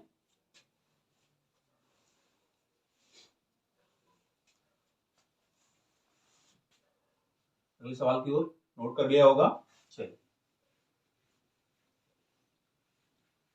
अगर आप मेरे चैनल पर नए हैं तो चैनल को सब्सक्राइब जरूर कर लें, जिससे कि आपको हर वीडियो की नोटिफिकेशन मिल सके, हर क्लास की, और इसी तरीके से मजे से आप लोग पढ़ते रहें। ठीक है, मैं पूरी कोशिश करूंगा कि आप लोगों के जो नंबर हैं बहुत ही अच्छे आए। पूरी कोशिश करूंगा मैं आपको समझाने की। ठीक है, अगला सवाल कुछ इस प्रकार है कि k के किस मान के लिए निम्न रैखिक समीकरणों के युग्म के अपरिमित रूप से अनेक हल होंगे। ठीक है, आपके आ रहा होगा, स्क्रीन पे दिख रहा होगा आपको। k के किस मान के लिए निम्न रैखिक समीकरणों के युग्म के अपरिमित रूप से अनेक हल होंगे। ठीक है, समीकरण कुछ इस प्रकार से दिए गए हैं आपको। समीकरण दिया गया है kx प्लस 3y माइनस का k माइनस 3 बराबर 0। kx माइनस का 3y माइनस का k माइनस 3 बराबर 0। एक समीकरण आपको ये दे दिया गया है। ठीक है ना। दूसरा समीकरण आपको दे दिया गया है 12x प्लस का ky माइनस का k बराबर 0।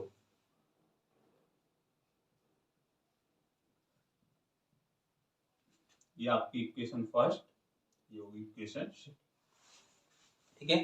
दोनों समीकरण मिल गए हमें। अब क्या करना है, दोनों समीकरणों की सहायता से हमें A1 A2 B1 B2 और C1 C2 के मान निकाल लेने हैं। चलिए निकाल लेते हैं। देखिए A1 का मान क्या होगा, A1 का मान हो जाएगा आपका K, ठीक है। B1 का मान कितना, सॉरी B1 का मान कितना हो जाएगा, यहाँ से B1 बराबर हो जाएगा -3 और C1 बराबर कितना हो जाएगा, C1 बराबर हो जाएगा आपका -3, ठीक है। ये आपका C1 का मान हो गया। इसी प्रकार A2 रेखा दूसरी की बात करते हैं, समीकरण 2 से बात करते हैं। A2 का मान हो जाएगा 12, B2 का मान हो जाएगा K और C2 का मान हो जाएगा -K, ठीक है। अब उसने क्या बोला है, प्रश्न में बोला गया है, प्रश्न में बोला है अपरिमित रूप से अनेक हल है, ठीक है ना।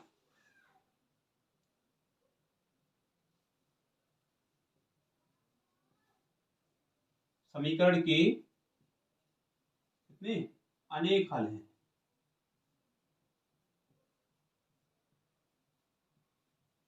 मैंने बताया था अभी आपको, जब समीकरण के अनेक हल होते हैं तो रेखाएं कैसी होती हैं, समपाती होती हैं। उनके लिए प्रतिबंध क्या होता है, A1/A2 बराबर B1/B2 बराबर C1/C2, तीनों आपस में बराबर होते हैं।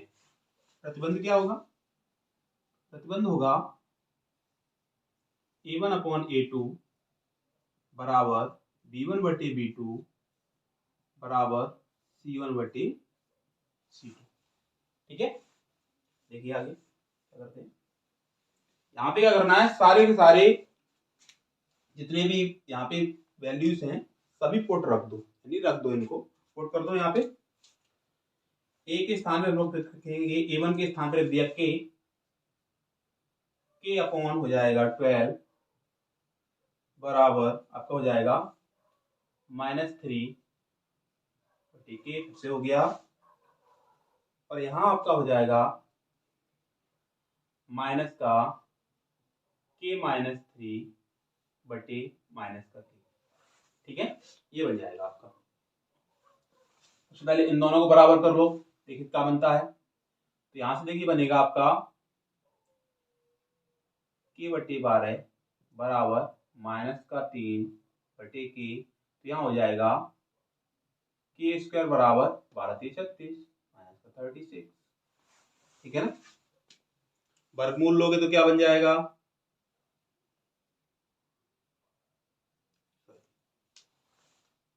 थोड़ा गड़बड़ कर लिया है, यहाँ पे प्लस था, ठीक है ना। तो यहाँ पे जो आपका B1 का मान आएगा वो प्लस का 3 आएगा, यहाँ पे 3 हो जाएगा, ठीक है। तो यहाँ से होगा K² बराबर आएगा आपका 36। तो यहाँ से जब 36 यानी कि 36 का वर्गमूल लोगे तो कितना आ जाएगा, प्लस माइनस का 6 आ जाएगा, ठीक है। यहाँ से मुझे K की जो मान है वो दो प्राप्त हो रहे हैं, एक -6 एक +6, ठीक है। अब हम इन दोनों की बात कर लेते हैं, चलिए लिखते हैं पुनः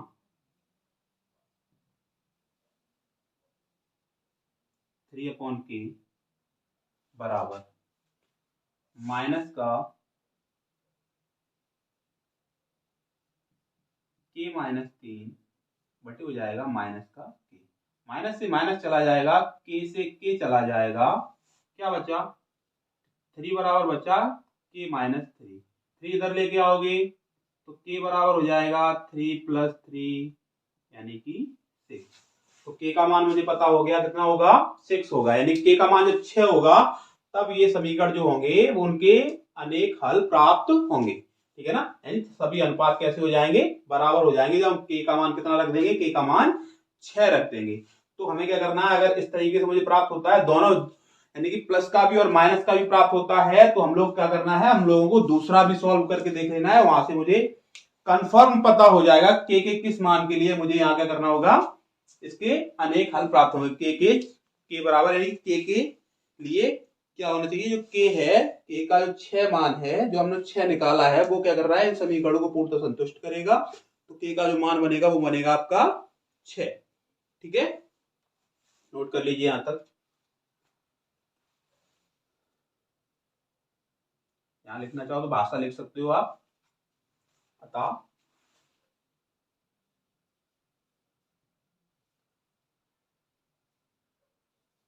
k बराबर 6 समीकरण को या समीकरणों को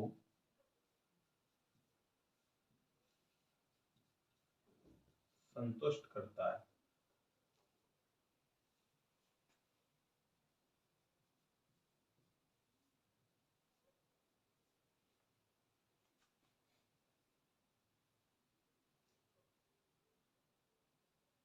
समीकरणों को संतुष्ट करता है।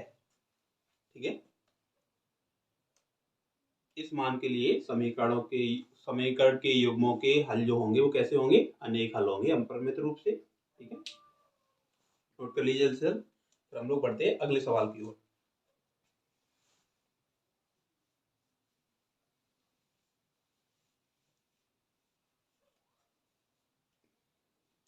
नोट कर लिया होगा।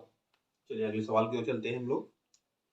अगला सवाल देखिए, अगला सवाल कुछ इस प्रकार है कि बोला जा रहा है p के किन मानों के लिए निम्न समीकरण के युग्म का एक अद्वितीय हल है।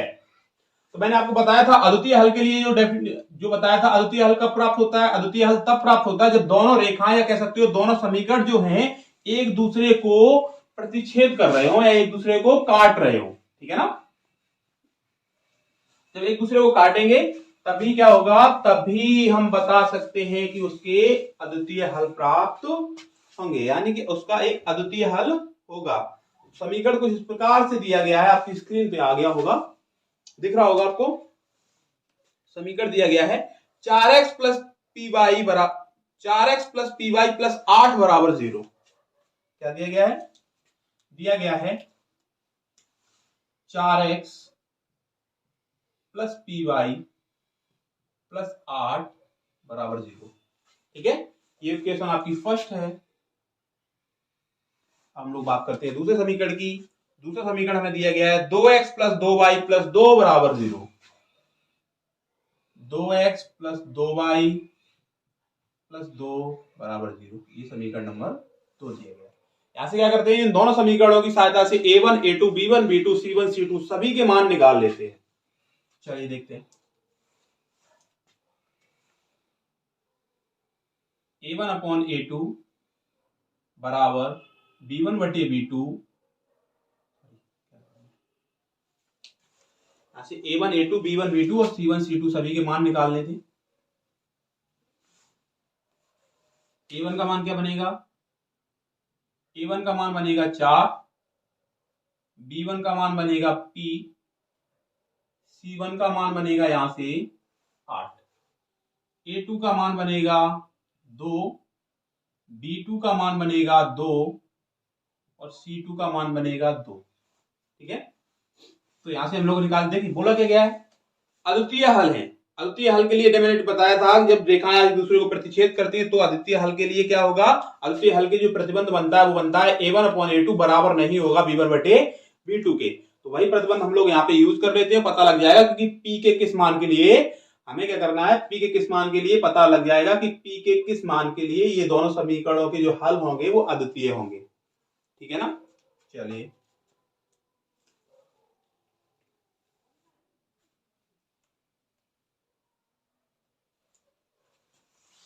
अद्वितीय हल के लिए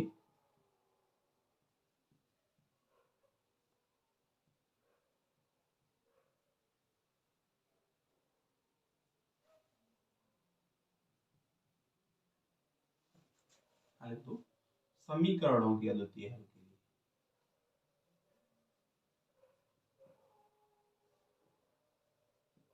समीकरणों के अद्वितीय हल के लिए क्या होता है, अद्वितीय हल के लिए होता है a1 अपॉन a2 बराबर नहीं होगा b1 बटे b2 के। ठीक है, मान रख देते हैं हम यहाँ पे, देखते हैं a1 का मान 4, a2 का मान 2 बराबर नहीं है b1 का मान p और b2 का मान 2। ठीक है ना, तो उसे ये डिवाइड हो जाएगा, क्या बनेगा 2 बराबर नहीं है p बटे 2 के। 2 को इधर भेज दो, 2 का गुणा जब 2 के साथ होगा तो कितना हो जाएगा 4 हो जाएगा, तो p डज नॉट इक्वल 4, यानी कि p का जो मान हो वो 4 के बराबर नहीं होना चाहिए।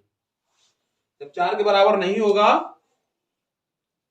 तो इन दोनों समीकरणों के जो हल होंगे वो अद्वितीय होंगे। ठीक है,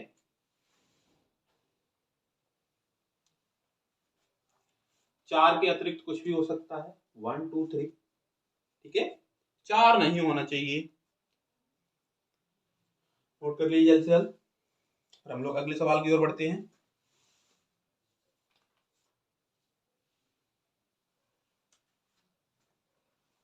ठीक है, नोट कर लिया होगा। चलिए अगले सवाल की ओर चलते हैं।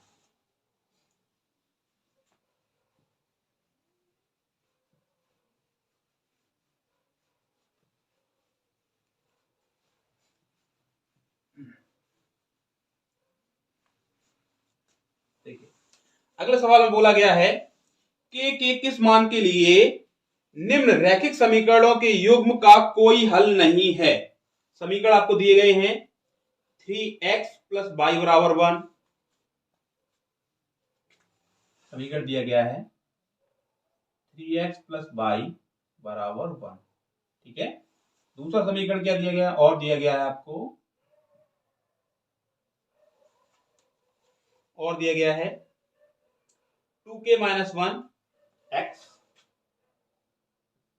2k minus 1 x plus k minus 1 y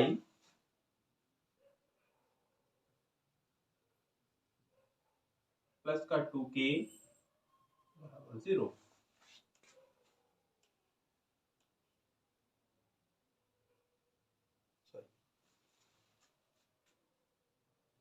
plus का 2k नहीं है, बराबर में दिया गया है 2k प्लस 1, ये देखना है।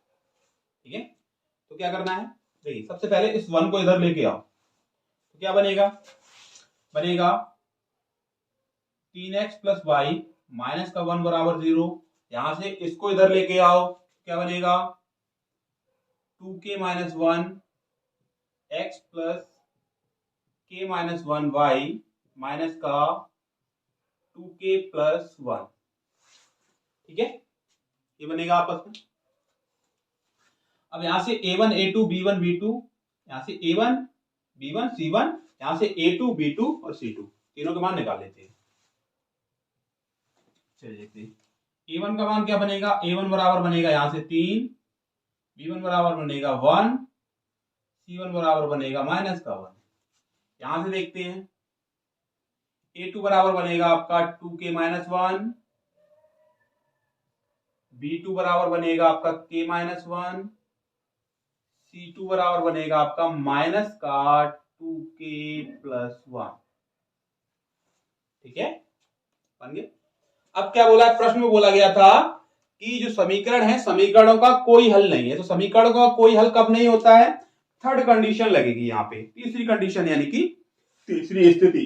तो तीसरी स्थिति मैंने क्या बताई थी, जब रेखाएं एक समांतर हो जाती, एक दूसरे की जब समांतर रेखाएं हो जाती हैं तब जो समीकरणों के हल होते हैं, जो रेखाओं के हल होते हैं, वो एक भी हल नहीं होता, उनका कोई हल नहीं होता। ठीक है ना, तभी तो हम यहां लिखेंगे क्योंकि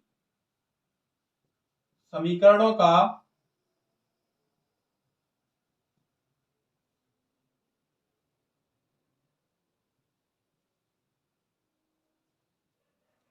कोई हल नहीं है,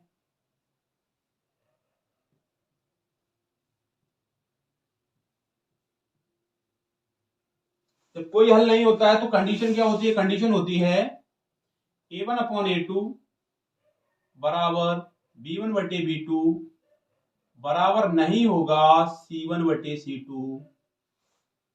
ठीक है, यहां से क्या करेंगे, ये वाला तो बराबर नहीं है तो छोड़ देंगे, ये दोनों आपस में बराबर है तो इन दोनों को ले लो आप।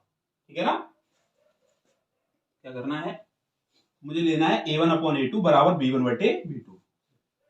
तो मान रख दीजिए यहाँ पे 3y 2k माइनस 1 बराबर 1 बटे k माइनस 1। 3 मल्टीप्लाई कर लीजिए, यानी कि कैंची गुणा कर दीजिए, इसका गुणा इधर कर दो, इसका इधर कर दो, तो हो जाएगा 3। k माइनस वन बराबर आ जाएगा आपका 2k माइनस वन। इसका इसमें मल्टीप्लाई कर दो तो हो जाएगा 3k माइनस थ्री बराबर हो जाएगा आपका 2k माइनस का वन।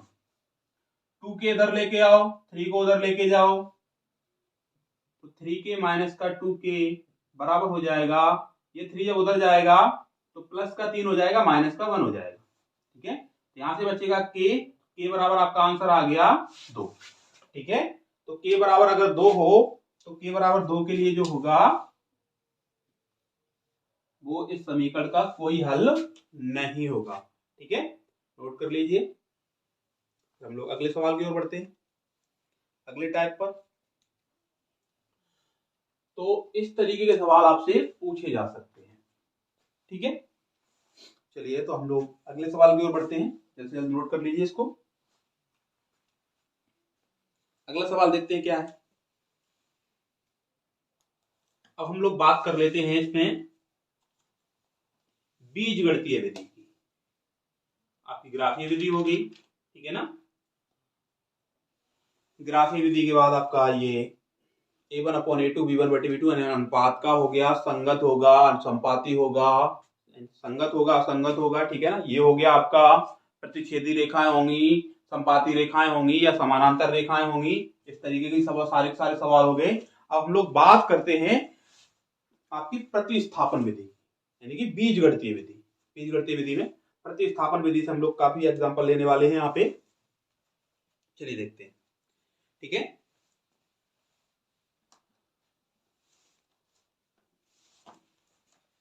चलिए प्रतिस्थापन विधि से देखते हैं।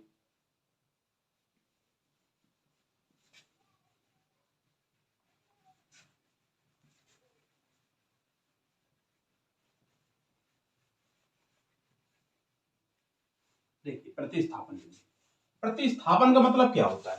प्रतिस्थापन का मतलब होता है कि किसी स्थान पर दूसरे पद को, यानी किसी के दूसरे स्थान पर किसी पद को स्थापित करना।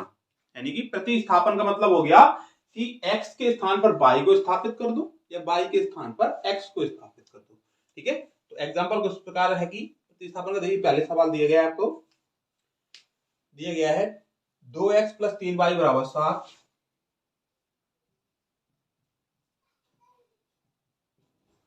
ठीक है, और दूसरा समीकरण दिया गया है 3x - y = 9।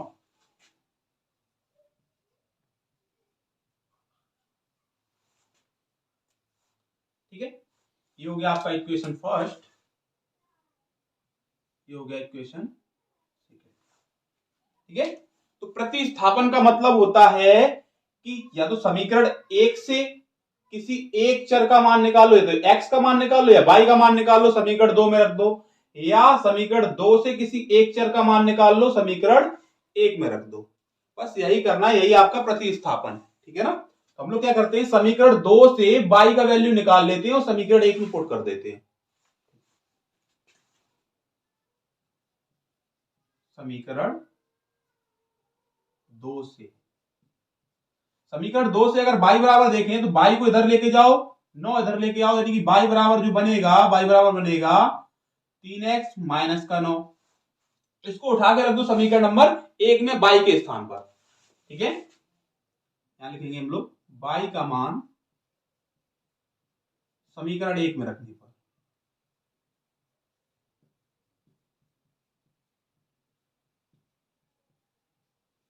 रख दीजिए, क्या बनेगा, 2x + 3 × 3x - 9 = 7।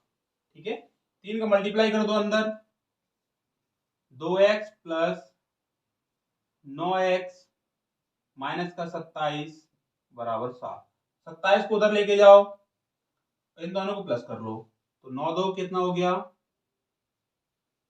11x बराबर हो जाएगा 7 + 27, यानी कि आ गया आपका 11x = 34। ठीक है, तो x बराबर क्या बन जाएगा, x बराबर बन जाएगा 34/11। ठीक है, ये बन गया x का वैल्यू। अभी जो x का वैल्यू आ गया है, इस x की वैल्यू को रख दो यहां पर, समीकरण 2 से जो हमने y की वैल्यू निकाली थी, ठीक है ना, वहां रख दो, y का मान पता हो जाएगा।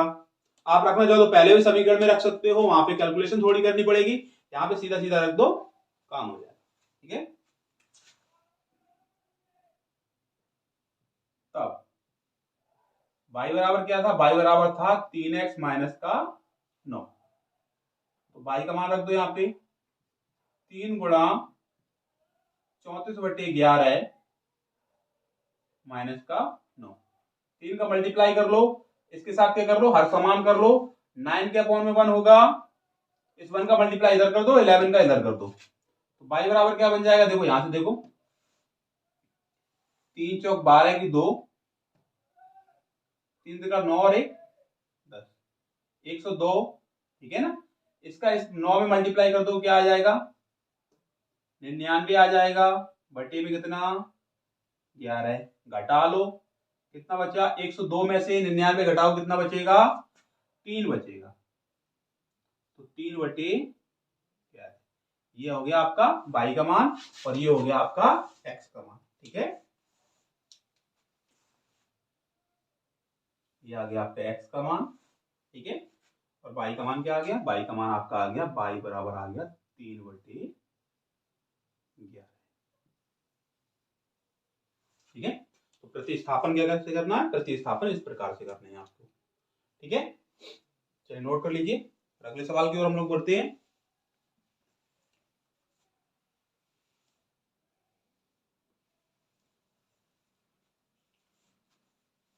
नोट कर लीजिए, चलिए अगले सवाल पे।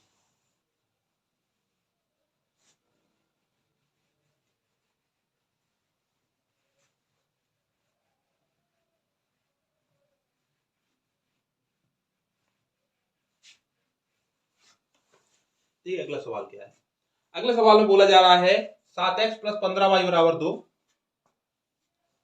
क्या है सवाल, 7x प्लस 15y बराबर 2 और है आपका x प्लस 2y बराबर 3।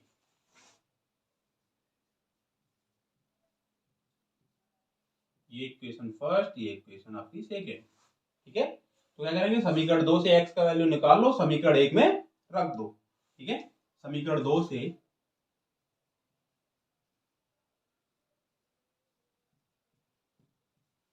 x बराबर क्या हो जाएगा, x बराबर हो जाएगा 3 माइनस का 2y। ठीक है, और ये उठा के रख दो समीकरण नंबर 1 में,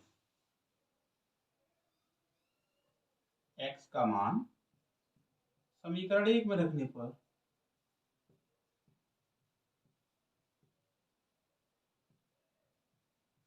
रख दो समीकरण 1 में x की जगह पे, तो 7 कोष्टक आ जाएगा आपका 3 माइनस का 2y प्लस का 15y बराबर में 2। 7 का मल्टीप्लाई कर दो, 7 का मल्टीप्लाई 3 के साथ करोगे तो 21, माइनस का 2 के साथ करोगे तो 14, प्लस का 15y बराबर में 2। ठीक है, 21 को क्या करो, उधर लेके जाओ, 15 में से 14 चले जाएंगे, कितना बचेगा 22 बचेगा सिर्फ, 21 उधर आए तो माइनस के हो गए, तो 2 माइनस का 21, तो y बराबर जो बना माइनस का 19 बना। ठीक है, अब क्या करना है, आगे चल के देखते हैं। इस y के मान को कहां रख दो, यहां से जहां से हमने उन लोगों ने x का मान निकाला था, समीकरण 2 से x का मान निकाला था 3 माइनस का 2y, यहां पे y का मान रख दो, x का मान निकल आएगा, रख दो, तब x बराबर क्या बनेगा, x बराबर बनेगा 3 माइनस 2 इंटू y का वैल्यू कितना है माइनस का 19,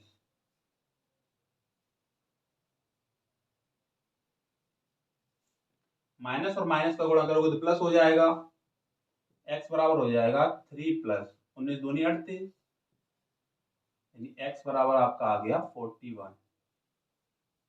ठीक है, इसका आंसर हो गया, तो y का वैल्यू हो गया आपका माइनस का 19, x का वैल्यू हो गया आपका 41।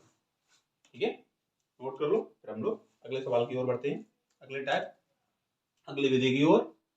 तो इस तरीके से हम लोग प्रतिस्थापन विधि कर सकते हैं, प्रतिस्थापन विधि बहुत ही सिंपल है। ठीक है, एक समीकरण से मान निकालो किसी एक चर का और दूसरे समीकरण में रख दो। हम लोग बात करते हैं विलोपन विधि की।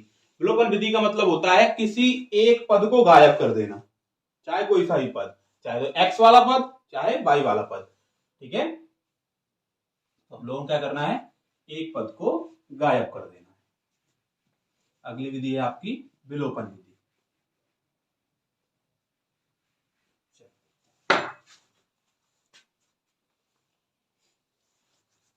देखिए सवाल बोला गया है 3x + 4y = 10।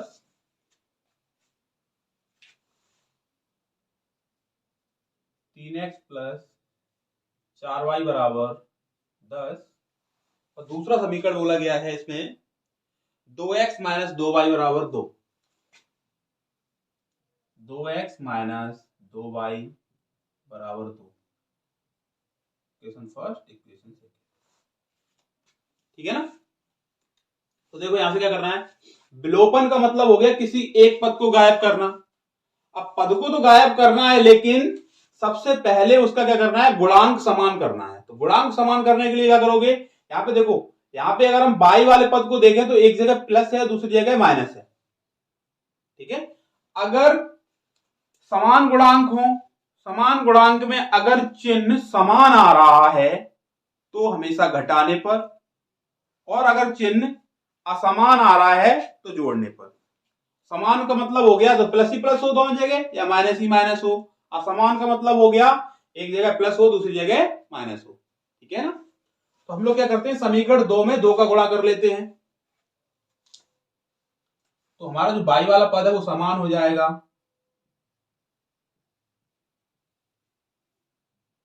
समीकरण 2 में 2 का गुणा करने पर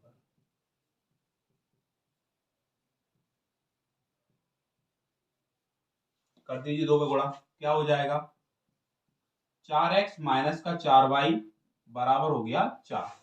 ठीक है, पहले वाले समीकरण को रख दो यहां पे और दोनों समीकरणों को आपस में जोड़ दो। तो 3x + 4y बराबर में 10। दोनों समीकरणों को क्या करना है, दोनों समीकरणों को जोड़ना, जोड़ दो। तो क्या होगा, जब जोड़ेंगे तो बाई वाला पद कट जाएगा, क्योंकि एक जगह प्लस का है दूसरी जगह माइनस का है। यहां जोड़ लो, 4 और 3 कितना हो गया, 7 हो गया। यहां कितना हो गया, 10 और 4 हो गया 14। ठीक है, x का वैल्यू निकालना है तो x बराबर क्या हो जाएगा, x बराबर हो जाएगा 14 बटे 7। 7 से डिवाइड कर दो, कितनी बार, 2 बार। तो x का जो मान निकल के आ गया वो कितना आ गया, 2 आ गया। ठीक है ना, x का जो मान निकल के आ गया वो 2 आ गया। और ये x का मान उठा के रख दो समीकरण नंबर 1 में या 2 में, किसी में भी रख दो। x का मान समीकरण 2 में रखने पर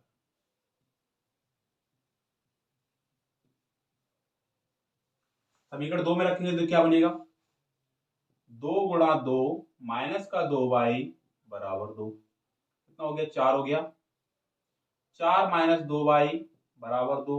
2 को इधर लाओ, 2y को उधर ले जाओ, तो 4 - 2 बराबर हो जाएगा 2y, यानी कि 2 बराबर हो गया 2y। तो y बराबर हो जाएगा 2/2, अर्थात y बराबर आ गया आपका 1। ठीक है, तो ये हो गया y का वैल्यू, ये हो गया x का वैल्यू। नोट कर लीजिए।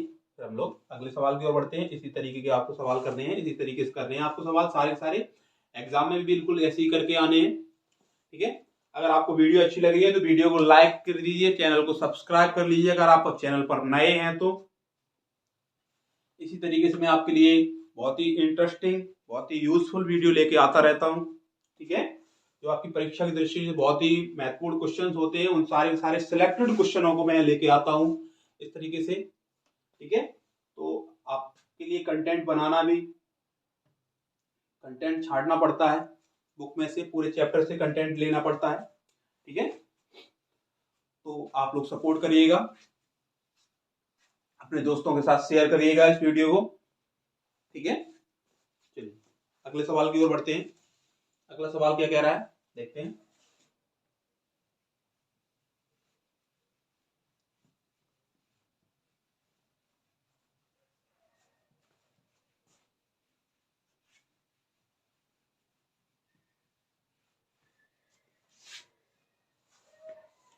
ठीक है, अगला सवाल क्या है। अगले सवाल में बोला जा रहा है कि 2x प्लस वाई बराबर 23 और 4x माइनस वाई बराबर 19।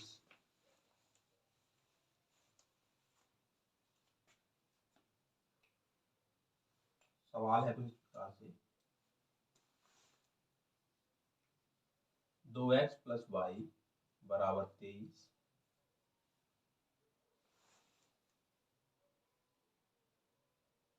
और दूसरा है 4x माइनस वाई बराबर 19। ये आपका इक्वेशन फर्स्ट, ये आपका इक्वेशन सेकेंड। ठीक है, अब देखो यहाँ पे क्या है, बहुत ही सिंपल सा है। एक जगह प्लस का वाई, दूसरी जगह माइनस का वाई, इस तरीके का सवाल आप लोग कर सकते हो। यहाँ पे क्या करना है, दोनों समीकरणों को आपस में जोड़ देना है। ठीक है, फटाफट से कर लेते हैं इसको। हम क्या करना है, जोड़ना है।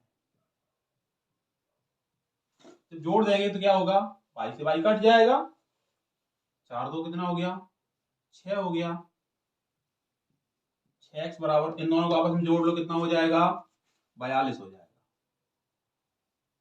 9 3 12 का 2, हासिल 1, 2 1 3 1 4। x बराबर निकालोगे कितना हो जाएगा, 42 बटे 2 हो जाएगा। 2 से डिवाइड कर दो, कितने बार का, 2 2 4, 2 1 2, यानी x का वैल्यू कितना आ गया, 21। इस x की वैल्यू को उठा के रख दो समीकरण नंबर 1 में। x का मान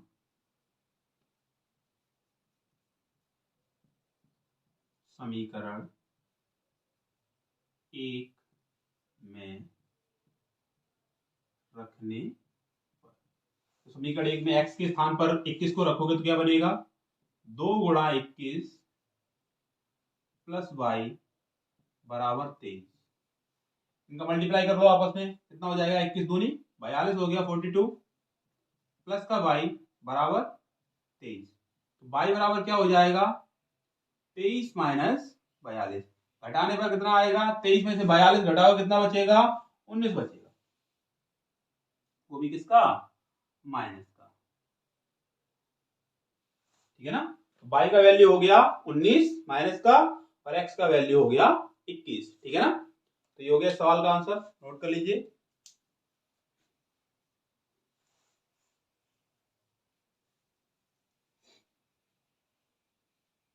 चलिए, नोट कर लिया होगा। हम लोग चलते हैं अगले टाइप के ऊपर, अगले सवाल के ऊपर। ठीक है ना, चलिए देखते हैं सवाल क्या है।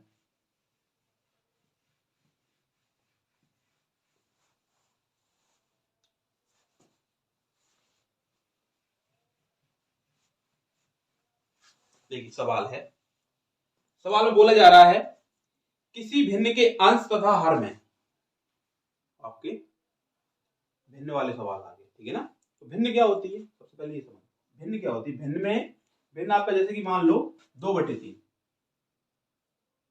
ये आपकी भिन्न हो गई।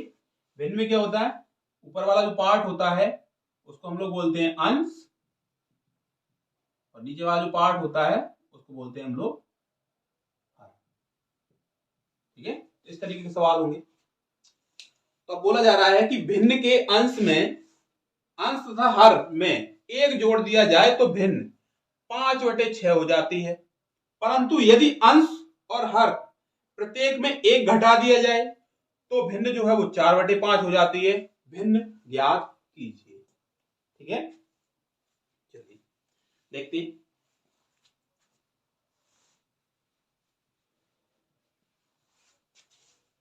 मान लेता हूं मैं, माना भिन्न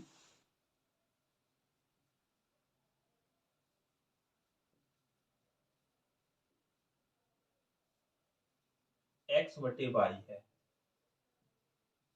ठीक है ना, अब प्रश्न में क्या बोला गया है, आ जाइए प्रश्नानुसार।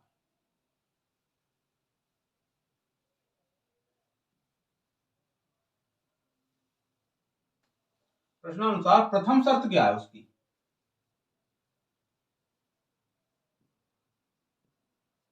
पहली कंडीशन क्या है उसकी? पहली कंडीशन में उसने बोला है कि भिन्न के अंश और हर प्रत्येक में एक जोड़ दिया जाए। जोड़ देता हूं मैं, x plus one y plus one. तो जो भिन्न है वो कितनी हो जाती है? भिन्न हो जाती है आपकी 5/6।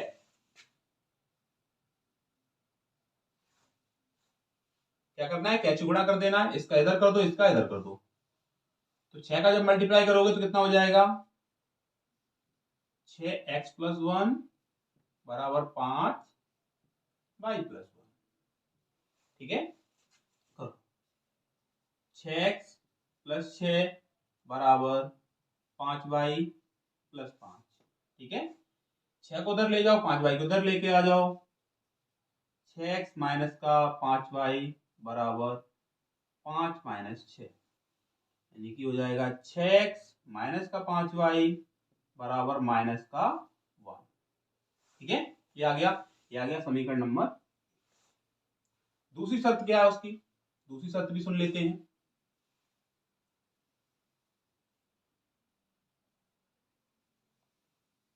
चलिए द्वितीय शर्त की बात करते हैं।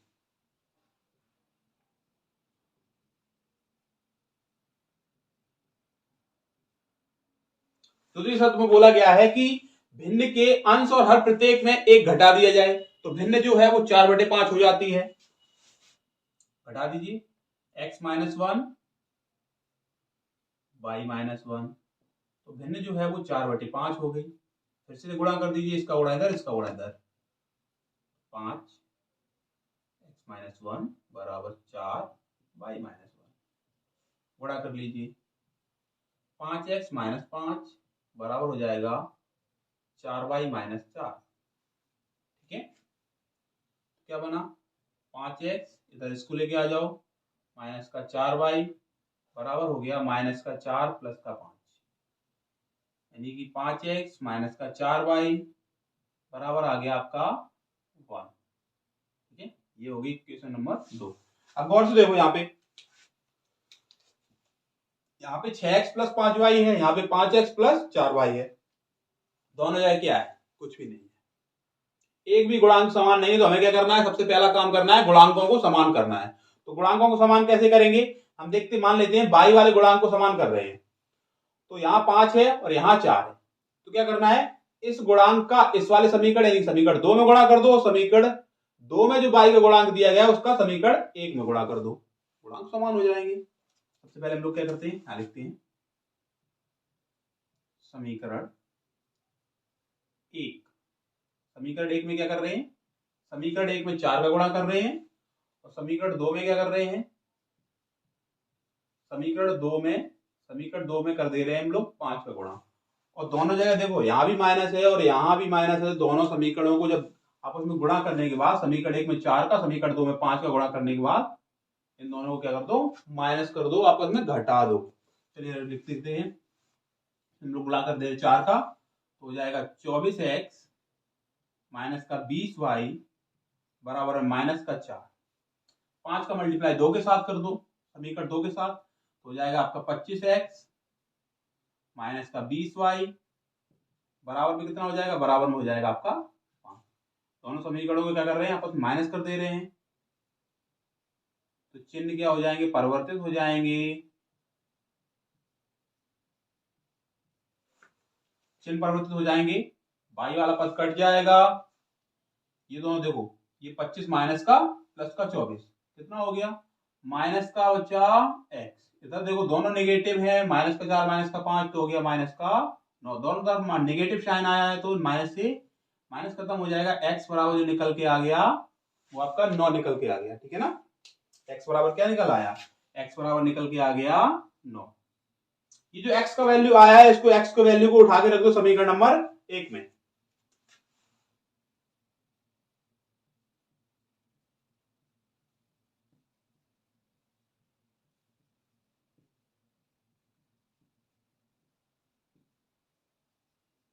सब समीकरण 1 में रखोगे तो क्या बनेगा? 6 गुणा 9 माइनस का 5y बराबर माइनस का 1। ठीक है, रख दो। 6 का गुणा जब 9 में किया तो कितना हो गया, 54 हो गया। कर दे रहा हूं, आएगा आपका 54 माइनस का 5y बराबर माइनस का 1। देखो यहाँ पे 1 इधर लेके आओ, 5y उधर लेके जाओ, तो 54 प्लस 1 बराबर 5y, यानी कि 5y बराबर कितना हो गया, 55 हो गया। y बराबर क्या हो गया, 55/5। डिवाइड करोगे तो y बराबर आ जाएगा आपका 11। ठीक है ना, x का वैल्यू आ गया, y का वैल्यू आ गया। भिन्न क्या बनेगी, भिन्न आपकी हो जाएगी, भिन्न क्या थी, भिन्न थी आपकी x/y। तो x का वैल्यू क्या था, x का वैल्यू 9, y का वैल्यू 11 है, तो भिन्न हो जाएगी आपकी 9/11। ठीक है, ये हो गया इसका आंसर। ठीक है, नोट कर लीजिए। अगर आप यहां तक पहुंच गए हैं, ठीक है, तो आप लोग चैनल को सब्सक्राइब जरूर कर लें, वीडियो को लाइक कर दें।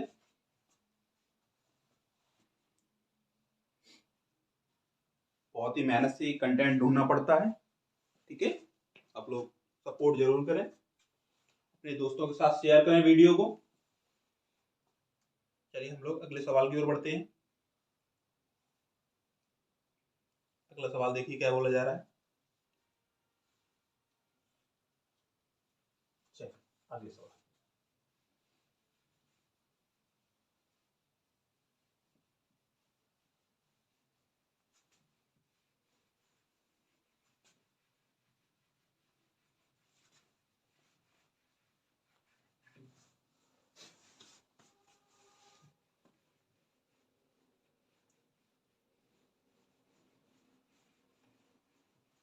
चलिए देखते हैं अगले सवाल को। देखिए अगले सवाल में क्या बोला जा रहा है। अगले सवाल में देखिए बोला जा रहा है, अगले सवाल में बोला जा रहा है, एक भिन्न 1/3 हो जाती है जब उसके अंश से 1 घटाया जाता है। ठीक है ना, अंश से क्या कर दिया जाता है, अंश से 1 घटा दिया जाता है, तो भिन्न जो है वो कितनी हो जाती है, भिन्न हो जाती है आपकी 1/3। ठीक है, मान ले रहा हूं मैं, जैसा अभी सवाल किया था बिल्कुल सेम उसी तरीके से करना है। माना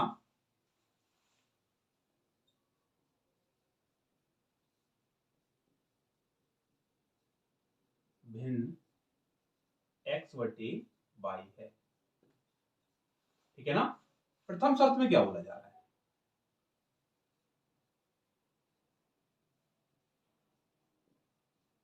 यानी प्रश्न की जो प्रथम शर्त है उसमें बोला जा रहा है कि जब भिन्न के अंश से 1 घटा दिया जाता है तो भिन्न जो है वो 1/3 हो जाती है।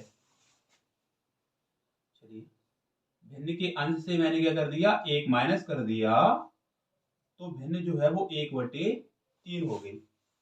गुणा कर दीजिए इसे, इधर 3 का गुणा हो गया x - 1 में और y का गुणा हो गया 1। ठीक है, तो बना 3x - 3 बराबर y। y को इधर लाओ, 3 को उधर ले जाओ, 3x - y बराबर हो जाएगा 3। समीकरण बन गया पहला। ठीक है, दूसरी कंडीशन सुनो, दूसरी कंडीशन में क्या बोला गया है,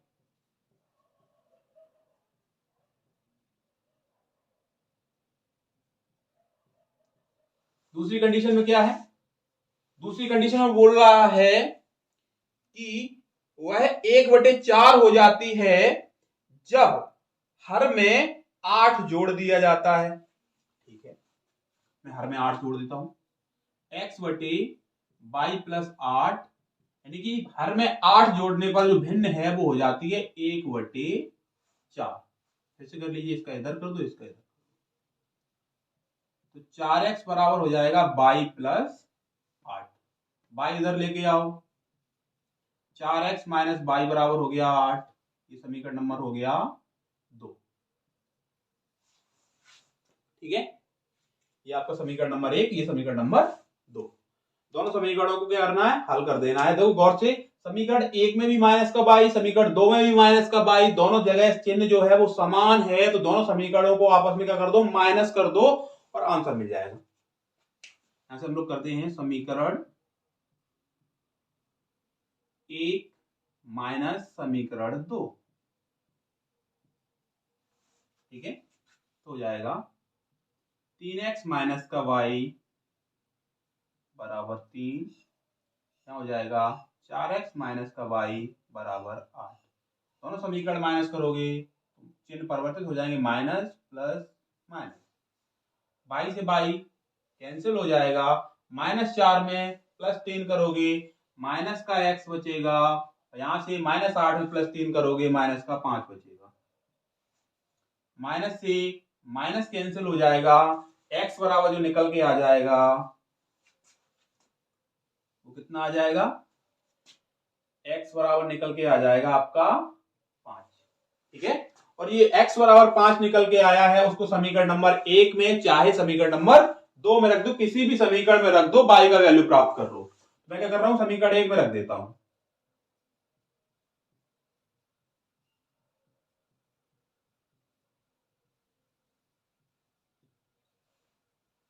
ठीक है ना। समीकरण 1 में रख देता हूं तो क्या बनेगा, देखिए 3 गुणा 5 माइनस वाई बराबर 3, 3 का 5 में मल्टीप्लाई करोगे तो कितना हो जाएगा, 15 हो जाएगा, माइनस वाई बराबर हो जाएगा 3, वाई को इधर ले जाओ, 3 को इधर लेके आओ, तो 15 माइनस 3 बराबर हो जाएगा 22, और y बराबर आपका आ जाएगा 12। भिन्न क्या बनेगी, भिन्न थी x बटे बाई, तो हमें भी कर देना है x बटे बाई, तब भिन्न हो जाएगी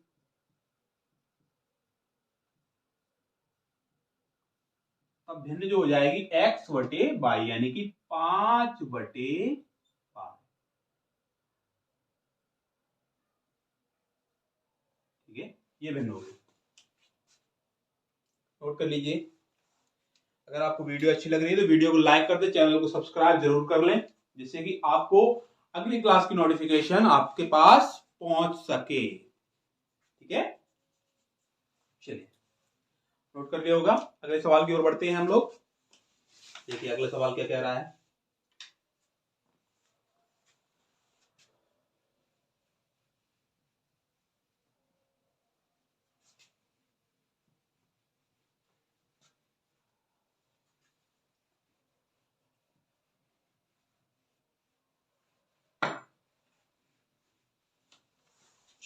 अगला सवाल देखिए।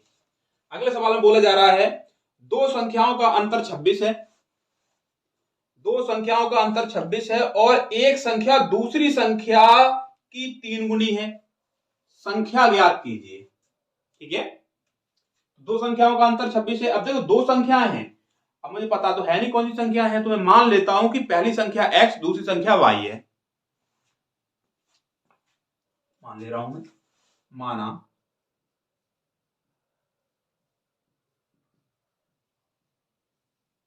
संख्याएं x व y, ठीक है ना। दो संख्याओं का क्या दिया गया है, दो संख्याओं का दिया गया है आपको अंतर, यानी कि क्या बोला गया है, प्रश्न अनुसार दिया गया है। देखिए दो संख्याओं का अंतर यानी x minus y, x minus y बराबर कितना दिया है, 26 दिया है। ये समीकरण कौन सा हो गया, समीकरण नंबर 1 हो गया। फिर वो आगे बोला गया है, प्रश्न में ही आगे बोला गया है कि एक संख्या दूसरी संख्या की 3 गुनी है, ठीक है, यानी कि ये वाली संख्या इस वाली संख्या से कितनी है, 3 गुनी है इसकी, तो यानी कि अब बोला जा रहा है कि x जो है वो y का 3 गुना है, एक संख्या दूसरी संख्या क्या है, 3 गुनी है, x बराबर कितना हो गया 3y, इसको उठा के रख दो समीकरण नंबर 1 में, x का मान समीकरण 1 में रखने पर रख दो, तो क्या हो जाएगा 3y माइनस वाई बराबर 26, 2y बराबर कितना हो जाएगा, 2y बराबर आ जाएगा आपका 26, y बराबर आपका आ जाएगा 26 बटे 2, 2 से डिवाइड करोगे तो आ जाएगा 13। ठीक है, यानी कि दूसरी संख्या मुझे पता होगी कि दूसरी संख्या होगी आपकी 13। तो पहली संख्या कितनी होगी, तो हम लोग पहली संख्या निकाल लेते हैं। तब x बराबर कितना था, 3y था, तो x बराबर हो जाएगा 3 गुणा 13, तो x बराबर आपका आ जाएगा 39। यानी कि जो पहली संख्या होगी वो आपकी 39 होगी और दूसरी संख्या जो होगी वो आपकी 13 होगी। ठीक है ना, हम नीचे लिखते रहे अतः संख्याएं।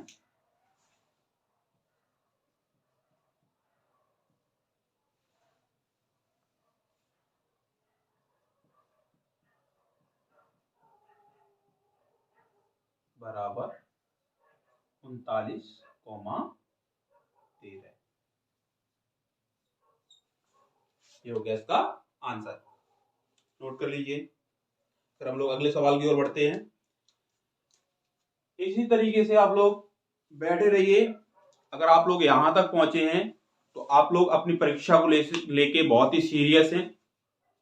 ठीक है, मैं हर रोज प्रत्येक दिन आपके लिए क्लास लेके आता रहूंगा, जिससे कि आपका रिवीजन बहुत जल्द बहुत अच्छे से हो सके।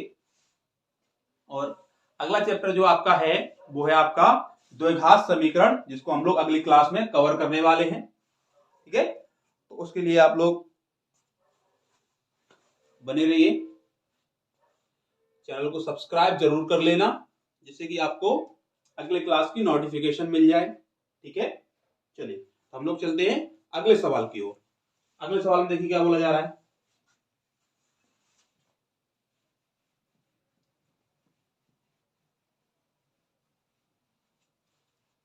चलिए देखते हैं अगले सवाल को। देखिए अगले सवाल में बोला जा रहा है 2 अंकों की एक संख्या, ठीक है ना, एवं उनके अंक पलटने से बनी संख्या का योग 66 है। यदि अंकों का अंतर 2 है तो संख्या ज्ञात कीजिए। यानी 2 अंक की संख्या है, 2 अंक की ऐसी एक संख्या है जिसके अंक पलटने पर, अंक जब पलट दिए जाते हैं तो उन दोनों संख्याओं का जब योग कर दिया जाता है तो 66 हो जाता है, और उन संख्या के अंकों का जो अंतर है वो आपका दिया गया है 2। तो संख्या मुझे बतानी है, तो मैं मान ले रहा हूं, मुझे पता तो है नहीं तो मैं मान लेता हूं, माना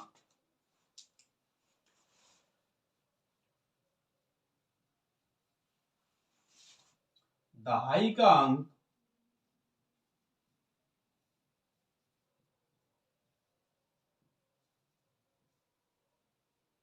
x व इकाई का अंक y है।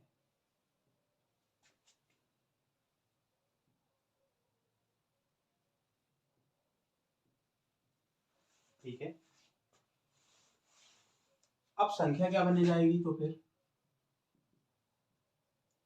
सब लोगों को पता है कि दहाई जो होती है वो 10 की होती है और इकाई जो होती है वो 1 की होती है। तो संख्या जो बन जाएगी आपकी 10x प्लस वाई बन जाएगी।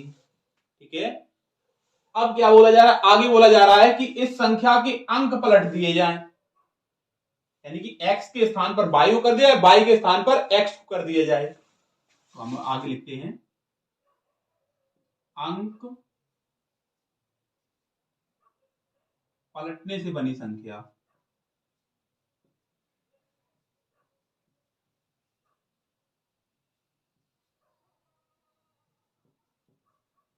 अंक पलटने से बनी संख्या क्या हो जाएगी, अंक पलटने से बनी संख्या हो जाएगी 10y प्लस एक्स। ठीक है, इन दोनों संख्याओं का योग 66 है। क्या हो जाएगा, 10x plus y plus 10y plus x बराबर कितना है, 66 है। ठीक है, जोड़ लीजिए 10x और प्लस का x 11x हो गया ना, 10y प्लस का y 11y हो गया, बराबर कितना हो गया 66। तो पूरे समीकरण में अगर 11 का भाग दे दिया जाए तो समीकरण छोटा हो जाएगा। मैं 11 का भाग देता हूं तो बचेगा, यहां से कर दो या यहां 11 कॉमन ले लो, या 11 से भाग दे दो। तो देखो 11 के जब भाग दोगे तो क्या हो जाएगा, 1 आ जाएगा, यानी कि x बचेगा। यहाँ भाग दोगे तो y बचेगा, यहाँ भाग दोगे तो 11 से 66 को भाग दोगे तो 6 बार कटेगा। समीकरण 1 हो गया। ठीक है, आगे क्या बोला गया था, आगे बोला जा रहा है कि इसके जो अंक है, यानी संख्या के अंकों का जो अंतर है वो कितने का है, 2 का है। यानी अंकों का अंतर यानी कि x माइनस वाई बराबर 2, समीकरण नंबर 2। और से देखो, एक जैसे समीकरण में y प्लस का, दूसरी जगह समीकरण में y माइनस का, दोनों समीकरण आपस में क्या कर दो, जोड़ने पर समीकरण 1 प्लस 2, समीकरण 1 प्लस समीकरण 2 जोड़ दो। x प्लस वाई बराबर 6, x माइनस वाई बराबर 2, जोड़ने पर y से y कट जाएगा, 2x बराबर आपका आ गया 8, x बराबर आ जाएगा 8/2 यानी कि 4। x का वैल्यू 4 आ गया, ये x का वैल्यू रख दो समीकरण नंबर 1 में।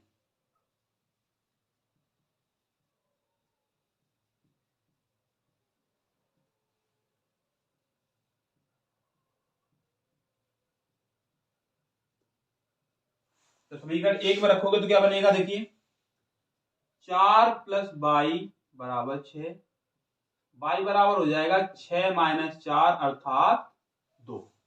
संख्या क्या बनेगी, संख्या देखो यहाँ पे क्या बन रही है, संख्या क्या थी,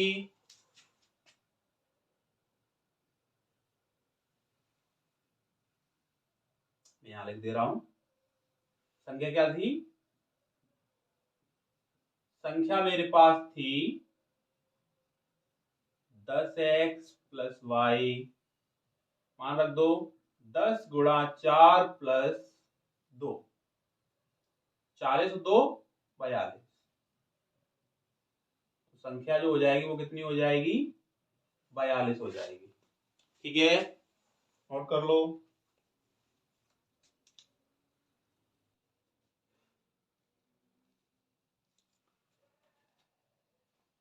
आप लोग परीक्षा को लेके बहुत ही सीरियस हों, ठीक है।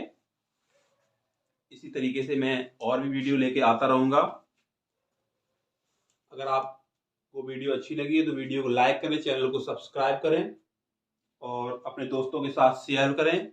शेयर जरूर करें, इस वीडियो को जितना हो सके उतना शेयर करें, जहां आप शेयर कर सकते हैं वहां शेयर कर दें, व्हाट्सएप, इंस्टा, फेसबुक, किसी पर भी, ठीक है ना, सब पर शेयर जरूर करें, जिससे कि और बच्चों के पास भी इस क्लास का नोटिफिकेशन पहुंच सके या इसकी क्लास पहुंच सके। ठीक है ना, जितने भी दोस्त हैं आपके सारे दोस्तों को शेयर कर दो, जितने भी हो सकता है दोस्तों को शेयर कर दो, दोस्तों से भी बोल दो कि इस वीडियो को ज्यादा से ज्यादा शेयर करें। ठीक है, तो मिलते हैं हम आपको अगले वीडियो में। इसी के साथ जय हिंद, जय भारत।